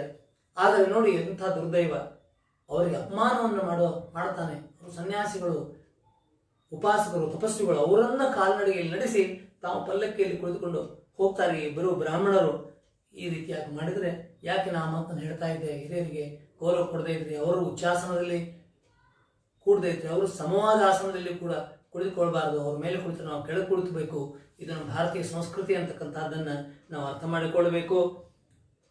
ಅಥವಾ ಒಂದು ವಿನಯದಿಂದ ಮಾತನಾಡ್ತಕ್ಕಂಥ ಒಂದು ಸೌಜನ್ಯವಾದರೂ ಇರಬೇಕು ಹಿರಿಯರ ಜೊತೆಗೆ. ಇಲ್ಲವಾದರೆ ನಮ್ಮ ಆಯುಷ್ಯ ಕಡಿಮೆ ಆಗ್ತದೆ ಅಂತಕ್ಕಂಥದ್ದು ಶಾಸ್ತ್ರದಲ್ಲಿ ಇದೆ ಎನ್ನುವುದನ್ನು ಸೂಚನೆಯನ್ನು ಇಲ್ಲಿ ಕೊಡ್ತಾರೆ. ಆದರೆ ಇವರು ಆ ರೀತಿ ಕೇಳೋದಿಲ್ಲ, ತಾವೇ ದೊಡ್ಡವರು ಅಂತ ಅವನ ಹಿಂದೆಗಡೆಯಿಂದ ಪಲ್ಲಕ್ಕಿಯಲ್ಲಿ ಹೊರಡ್ತಾರೆ. ಗಾಣಗಾಪುರಕ್ಕೆ ಬರ್ತಾರೆ. ಗುರುಗಳಲ್ಲಿ ಪಂಡಿತರುಗಳು ಅಲ್ಲಿ ಬಂದು ಪಂಡಿತರ ವಿಚಾರವನ್ನು ಅಲ್ಲಿ ಹೇಳ್ತಾರೆ. ತ್ರಿವಿಕ್ರಮ ಪಂಡಿತರು ಅನ್ನುವಲ್ಲಿಗೆ ಈ 25ನೇ ಅಧ್ಯಾಯದ ಒಂದು ಕಥೆ ಮುಕ್ತಾಯವಾಗ್ತದೆ. ಇನ್ನು 26ನೇ ಅಧ್ಯಾಯ, ಇದು ಬಹಳ ಮಹತ್ವದ ಅಧ್ಯಾಯ, ಬಹಳ ವಿಸ್ತಾರವಾಗಿದೆ ಮೂಲ ಗುರುಚರಿತ್ರೆಯಲ್ಲಿ. ಸ್ವಲ್ಪವನ್ನ ಇದ್ರ ಬಗ್ಗೆ ನೋಡೋಣ. ಯಾಕೆಂದ್ರೆ ವೇದ ವಿಸ್ತಾರ ಅಂದ್ರೆ ವೇದಗಳೇ ಅನಂತವಾಗಿರುವಾಗ ಅದ್ರ ವಿಸ್ತಾರ ಎಷ್ಟು ಅಂತಕ್ಕಂಥದ್ದು ಯಾರಿಗೂ ತಿಳಿಯದಂಥ ಮಾತು. ಅದೇ ಈ ಒಂದು ಅಧ್ಯಾಯದ ಮುಖ್ಯ ಒಂದು ವಿಷಯ ಆಗಿದೆ. ಇವು 4 ವೇದಗಳನ್ನು ನಾವು ತಿಳಿದಿದ್ದೇವೆ ಅಂತಂದ್ರೆ ಇದು ಭ್ರಮೆ. ಇದು ಏನು ಅಭಿಮಾನ ಅಂತ ಅನ್ನೋದು ಇದೆ ಶಾಸ್ತ್ರದಲ್ಲಿ. ಅಭಿಮಾನೋ ಭ್ರಮ ಅಂತ ಗುರುಗಳು ಹೇಳ್ತಾ ಇದ್ರು. ಅಭಿಮಾನ ಏನಿದೆ, ನಾನು ಎಲ್ಲ ತಿಳಿದಿದ್ದೇನೆ, ನಂದು ನಾನು ಅಂತಕ್ಕಂಥದ್ದು ಇದು ಭ್ರಮ ಅಂತಕ್ಕಂಥದ್ದು ನಾವು ಅರ್ಥ ಮಾಡಿಕೊಳ್ಬೇಕು. ಇದನ್ನೇ ಅಭ್ಯಾಸ ಅಂತಕ್ಕಂಥ ಶಾಸ್ತ್ರದಲ್ಲಿ ಕರೀತಾರೆ. ನನಗೆ ಎಲ್ಲವೂ ತಿಳಿದಿದೆ ಅಂತ ಬಂದುಕೊಂಡು ಅವರು ಹೇಳಿದಾಗ ಗುರುಗಳು ಅವರಿಗೆ ಇದೊಂದು ಕೇವಲ ಭ್ರಮೆ, ವೇದಗಳು ಅಂತಕ್ಕಂಥವುಗಳು ಅನಂತವಾಗಿದ್ದಾವೆ, ಇದರ ರಹಸ್ಯವನ್ನು ಬ್ರಹ್ಮನಿಗೂ ತಿಳಿಯಲಿಕ್ಕೆ ಆಗಲಿಲ್ಲ ಅಂತಕ್ಕಂಥ ಮಾತನ್ನ ಗುರುಗಳು ಹೇಳ್ತಾರೆ. ಈ ವ್ಯಾಸ ನಾರಾಯಣನ ಒಂದು ಸ್ವರೂಪರಾಗಿರ್ತಕ್ಕಂಥ ವ್ಯಾಸರು, ಅವರು ಅವತಾರಿ ಪುರುಷರು, ಅವರು 4 ಜನ ಶಿಷ್ಯರಿಗೆ 4 ವೇದಗಳನ್ನು ವಿಂಗಡಿಸಿ ಬೋಧಿಸಿದರು. ಹೀಗಾಗಿ ವೇದದ ರಕ್ಷಣೆಗಾಗಿ ಅವರು ಮಾಡಿರ್ತಕ್ಕಂಥದ್ದು ವೇದ ವಿಭಾಗವನ್ನು ಮಾಡಿದರು ಅಂತಕ್ಕಂಥ ಮಾತನ್ನ ಅಲ್ಲಿ ಹೇಳ್ತಾರೆ. ಅವರಿಗೆ ಏನು ಹೇಳಿದ್ರು ಕೂಡ ಅಹಂಕಾರದಿಂದ ಕೆಳಗೆ ಇಳಿಯುವುದಿಲ್ಲ. ವೇದ ವಿಸ್ತಾರವನ್ನು ಹೇಳ್ತಾ ಇದ್ದಾರೆ ಗುರುಗಳು. ಕೊನೆಗೆ ಅವರೊಂದು ಹಿಂದೆ ನಡೆದಂಥ ಒಂದು ಘಟನೆಯನ್ನ ಹೇಳ್ತಾರೆ. ಹಿಂದೆ ಬ್ರಹ್ಮಕಲ್ಪದಲ್ಲಿ ಭಾರದ್ವಾಜ ಅಂತಕ್ಕಂಥ ಒಬ್ಬ ಮುನಿ ಬಹಳ ಕಷ್ಟಪಟ್ಟುಕೊಂಡು ಅಧ್ಯಯನವನ್ನು ಮಾಡ್ತಾನೆ. ಬ್ರಹ್ಮಚಾರಿಯಾಗಿದ್ದಾಗ ಕೇವಲ ಅಧ್ಯಯನ ವೇದಗಳನ್ನು ತಿಳಿಯಬೇಕು, ವೇದಾರ್ಥವನ್ನು ತಿಳಿಯಬೇಕು ಅಂತಕ್ಕಂಥದ್ದು ಹಗಲಿರುಳು ಕೂಡ ಪ್ರಯತ್ನ ಮಾಡಿಕೊಂಡು ವೇದಗಳ ಅಧ್ಯಯನವನ್ನು ಆತ ಮಾಡ್ತಾ ಇರ್ತಾನೆ. ಮಾಡಿ ಆತ ಗೃಹಸ್ಥಾಶ್ರಮಿ ಆಗುವ ಒಂದು ವಯಸ್ಸಿಗೆ ಬಂದರೂ ಕೂಡ ಆ ಭರದ್ವಾಜ ಮುನಿಗೆ ಈ ವೇದಗಳನ್ನು ತಿಳಿಯಬೇಕಂತ ಒಂದು ಜಿಜ್ಞಾಸೆ ಕಡಿಮೆ ಆಗುವುದಿಲ್ಲ. ಇನ್ನೂ ಅಧ್ಯಯನ ಮಾಡಬೇಕು. ಎಲ್ಲ ಹೇಳ್ತಾರೆ, ನೀನು ಗೃಹಸ್ಥಾಶ್ರಮದ ಸಮಯವಾಗಿದೆಪ್ಪ, ನೀನು ವಯಸ್ಸಾಗಿದೆ, ಇನ್ಮೇಲೆ ಗೃಹಸ್ಥಾಶ್ರಮಿ ಆಗು ಅಂತ ಹೇಳಿದ್ರೆ ಅದು ಕೇಳೋದಿಲ್ಲ. ನಾನು ವೇದಾಧ್ಯಯನವನ್ನೇ ಮಾಡ್ತೇನೆ ಅಂತ ವೇದಗಳನ್ನು ಅಧ್ಯಯನ ಮಾಡ್ತಾ ಮಾಡ್ತಾ ಮಾಡ್ತಾ ಇದೇ ರೀತಿ ಆತ 3 ಜನ್ಮಗಳನ್ನು ಕಳೆಯುತ್ತಾನೆ. ಕೊನೆಗೆ ಆತ ಬ್ರಹ್ಮನನ್ನ ಕುರಿತು ತಪಸ್ಸನ್ನು ಮಾಡ್ತಾನೆ. ಬ್ರಹ್ಮನನ್ನ ಕುರಿತು ತಪಸ್ಸು ಮಾಡಿದಾಗ ಆ 3 ಜನ್ಮಗಳನ್ನು ಓದಿದ್ರು ಕೂಡ ವೇದಗಳು ಸಂಪೂರ್ಣವಾಗಲಿಲ್ಲ ಆತಂದು. ಬ್ರಹ್ಮನನ್ನ ಕುರಿತು ತಪಸ್ಸನ್ನು ಮಾಡಿದಾಗ ಬ್ರಹ್ಮ ಪ್ರಸನ್ನನಾಗಿ ಆತನಿಗೆ ವೇದಗಳ ವಿಸ್ತಾರದ ಒಂದು ಅನುಭವ ಮಾಡಿಸಿಕೊಡ್ತಾನೆ. ಕೇವಲ ಎಷ್ಟೋ ಜನರಿಗೆ ಕೇವಲ ಹೇಳಿದರೆ ಅದರ ಅರ್ಥವಾಗುವುದಿಲ್ಲ, ಅದರ ಅನುಭವ ಆದಾಗಲೇ ಅರ್ಥವಾಗ್ತದೆ. ಆದ್ದರಿಂದ ಆ ಭಾರದ್ವಾಜ ಮುನಿಯನ್ನ ಬ್ರಹ್ಮದೇವ ಕರೆದುಕೊಂಡು ಹೋಗಿ 3 ಪರ್ವತಗಳನ್ನು ತೋರಿಸ್ತಾನೆ. ಎಂಥ ಪರ್ವತಗಳು ಅಂತ ಕೇಳಿದ್ರೆ ತೇಜೋಮಯವಾಗಿರ್ತಕ್ಕಂಥವು, ಕೋಟಿ ಸೂರ್ಯರ ಪ್ರಭೆಯನ್ನು ಹೊಂದಿರತಕ್ಕಂಥ ಪರ್ವತಗಳು. ಆ ಪರ್ವತಗಳನ್ನು ತೋರಿಸಿ ಭಾರತದ ಜನ ಕೇಳ್ತಾರೆ, ನೀನು ನೋಡ್ತಾ ಇದ್ದೀಯ ಆ ಪರ್ವತಗಳನ್ನ? ಹೌದು, ಆ ಪರ್ವತಗಳ ವೇದಗಳು, ಆ 3 ವೇದಗಳು, ಒಂದೊಂದು ವೇದ ಒಂದು ಪರ್ವತದಷ್ಟಿದೆ. ನೀನು ಎಷ್ಟನ್ನು ಅಧ್ಯಯನ ಮಾಡ್ತೀವಿ? 3 ಅಲ್ಲ 100 ಜನ್ಮಗಳನ್ನು ನೀನು ಅಧ್ಯಯನ ಮಾಡಿದರೂ ಕೂಡ ಮುಗಿಯದಂತಹ ಇದು. ಆದ್ದರಿಂದ ಆತನ ಒಂದು ಭರದ್ವಾಜನ ಒಂದು ತಪಸ್ಸಿಗೆ ಪ್ರಸನ್ನನಾದಂತಹ ಬ್ರಹ್ಮ ಅವರಿಗೆ 3 ವೇದರಾಶಿಗಳನ್ನು ತೋರಿಸಿ 3 ಮುಷ್ಟಿಗಳಷ್ಟು ವೇದಗಳನ್ನು ಕೊಡ್ತಾನೆ. ಇಷ್ಟನ್ನು ನೀನು ಅಧ್ಯಯನ ಮಾಡು. ಅವಾಗ ಹೇಳ್ತಾನೆ, ಇದೂ ಕೂಡ ನನ್ನಿಂದ ಸಾಧ್ಯ ಇಲ್ಲ, 3 ಮುಷ್ಟಿಗಳಷ್ಟು ಅಧ್ಯಯನವನ್ನು ಮಾಡ್ಲಿಕ್ಕೆ ನನಗೆ ಸಾಧ್ಯ ಇಲ್ಲ. ವೇದ ಅಂತಕ್ಕಂಥದ್ದು ಇಷ್ಟು ವಿಸ್ತಾರವಾಗಿರ್ತಕ್ಕಂಥದ್ದು, ಅನಂತಾವಯಿ ವೇದ ಅಂತ ಶಾಸ್ತ್ರಗಳು ಹೇಳ್ತವೆ. ಆದ್ದರಿಂದ ವೇದಗಳ ಒಂದು ರಹಸ್ಯವನ್ನು, ಮೂಲವನ್ನು ತಿಳಿದವರು ಯಾರಿಲ್ಲ. ಇದೆಲ್ಲ ಇವುಗಳನ್ನು ಸಂರಕ್ಷಣೆ ಮಾಡುವುದಕ್ಕೋಸ್ಕರವಾಗಿಯೇ ಇವುಗಳನ್ನು, ಈ 3 ಮುಷ್ಟಿ ವೇದಗಳನ್ನೇನು ಬ್ರಹ್ಮ ಕೊಟ್ಟಿದ್ದ ಭರದ್ವಾಜರಿಗೆ, ಇವುಗಳನ್ನು ವ್ಯಾಸರು ಇವುಗಳನ್ನು ವಿಂಗಡಿಸಿ 4 ಭಾಗಗಳನ್ನಾಗಿ ಮಾಡಿ ತಮ್ಮ 4 ಜನ ಶಿಷ್ಯರಿಗೆ ಈ ಒಂದು ಪರಂಪರೆಯನ್ನು ಮುಂದುವರಿಸಲಿಕ್ಕೆ ಅವರು ಹೇಳ್ತಾರೆ. ವ್ಯಾಸರು ಈ 4 ವೇದಗಳಿಗೆ ಒಬ್ಬೊಬ್ಬರು, ಅವರಲ್ಲಿ 4 ಜನ ಶಿಷ್ಯರಿರ್ತಾರೆ. ಪೈಲ, ವೈಶಂಪಾಯನ, ಜೈಮಿನಿ ಮತ್ತು ಸುಮಂತು ಅಂತಕ್ಕಂಥ 4. ಈ ಆಚಾರ್ಯ ತರ್ಪಣವನ್ನು ಬಿಡಬೇಕಾದ್ರೆ ನಾವು ಸ್ವಲ್ಪ ಉಲ್ಟಾ ಸುಮಂತ, ಜೈನ, ವೈಶಂಪಾಯನ, ಪೈಲ ಸೂತ್ರ ಈ ರೀತಿಯಾಗಿ ಪೈಲನನ್ನು ಕೊನೆ ಹೇಳ್ತೀವಿ. ಅದರ ಪೈಲ ಅಂತಕ್ಕಂಥವನು ಪ್ರಮುಖ ಶಿಷ್ಯ. ಅವನಿಗೆ ಋಗ್ವೇದ ಒಂದು ಭಾಗವನ್ನು ಅವನಿಗೆ ಉಪದೇಶ ಮಾಡಿ ಅದರ ಮಂತ್ರಾರ್ಥಗಳನ್ನು ಹೇಳಿ ಈ ಒಂದು ಶಾಖೆಯನ್ನು, ಈ ಒಂದು ಋಗ್ವೇದವನ್ನು ನೀನು ಸಂರಕ್ಷಣೆ ಮಾಡುವಂಥ ಪೈಲನಿಗೆ ಹೇಳ್ತಾರೆ. ಇನ್ನು ವೈಶಂಪಾಯನಿಗೆ ಯಜುರ್ವೇದದ 2ನೇ ಒಂದು ವಿಭಾಗವನ್ನು ಕೊಟ್ಟು, ಇದು ಯಜುರ್ವೇದ, ಇದರ ಒಂದು ಪರಂಪರೆಯನ್ನು ನೀನು ಉಳಿಸುವಂತ ಆತನಿಗೆ ಹೇಳ್ತಾರೆ. 3ನೇದಾಗಿರ್ತಕ್ಕಂಥ ಸಾಮವೇದ, ಇದನ್ನು ಜೈಮಿನಿ ಋಷಿಗಳಿಗೆ ಅದನ್ನು ಪ್ರದಾನ ಮಾಡಿ ಈ ಪರಂಪರೆಯನ್ನು ನೀವು ಮುಂದುವರಿಸಿರಿ ಅಂತ ಅವರು ಹೇಳ್ತಾರೆ. ಅದೇ ರೀತಿ ಸುಮಂತು ಎನ್ನುವಂತಹ ಒಂದು ಶಿಷ್ಯ ಇರ್ತಾನೆ, ಅವನಿಗೆ ಅಥರ್ವ ವೇದವನ್ನು ಹೇಳಿ ಈ ವೇದಗಳ ಒಂದು ವ್ಯಕ್ತಿತ್ವ, ಒಂದೊಂದು ವೇದಕ್ಕೆ ಒಂದೊಂದು ವ್ಯಕ್ತಿತ್ವ ಆಗಲಿಂದ ಹೇಳಿದೆ. ಈ ವೇದ ವಿಸ್ತಾರದ ಅಧ್ಯಾಯವನ್ನು ತೆಗೆದುಕೊಂಡು 1 ದಿನ ಪೂರ್ತಿ ಅದಕ್ಕೆ ಬೇಕಾಗ್ತದೆ. ಅಷ್ಟೊಂದು ವಿಸ್ತಾರವಾಗಿರ್ತಕ್ಕಂಥ ಇದು ಸಂಕ್ಷಿಪ್ತವಾಗಿ ನಾನು ಹೇಳ್ತಾ ಇದ್ದೇನೆ. ಪ್ರತಿಯೊಂದು ವೇದಕ್ಕೆ ಒಂದೊಂದು ಉಪವೇದ ಇದೆ, ಪ್ರತಿಯೊಂದು ವೇದಕ್ಕೆ ಒಂದು ವ್ಯಕ್ತಿತ್ವ ಇದೆ. ವೇದ ಪುರುಷ ಅಂತ ಕರೆದಿದ್ದಾರೆ ಇದರಲ್ಲಿ ಗುರುಚರಿತ್ರೆಯಲ್ಲಿ. ವೇದಕ್ಕೆ ಋಗ್ವೇದಕ್ಕೆ ಆಯುರ್ವೇದ ಅಂತಕ್ಕಂಥದ್ದು ಉಪವೇದ ಆಗಿದ್ದರೆ, ಯಜುರ್ವೇದಕ್ಕೆ ಧನುರ್ವೇದ ಅಂತಕ್ಕಂಥದ್ದು ಉಪವೇದ.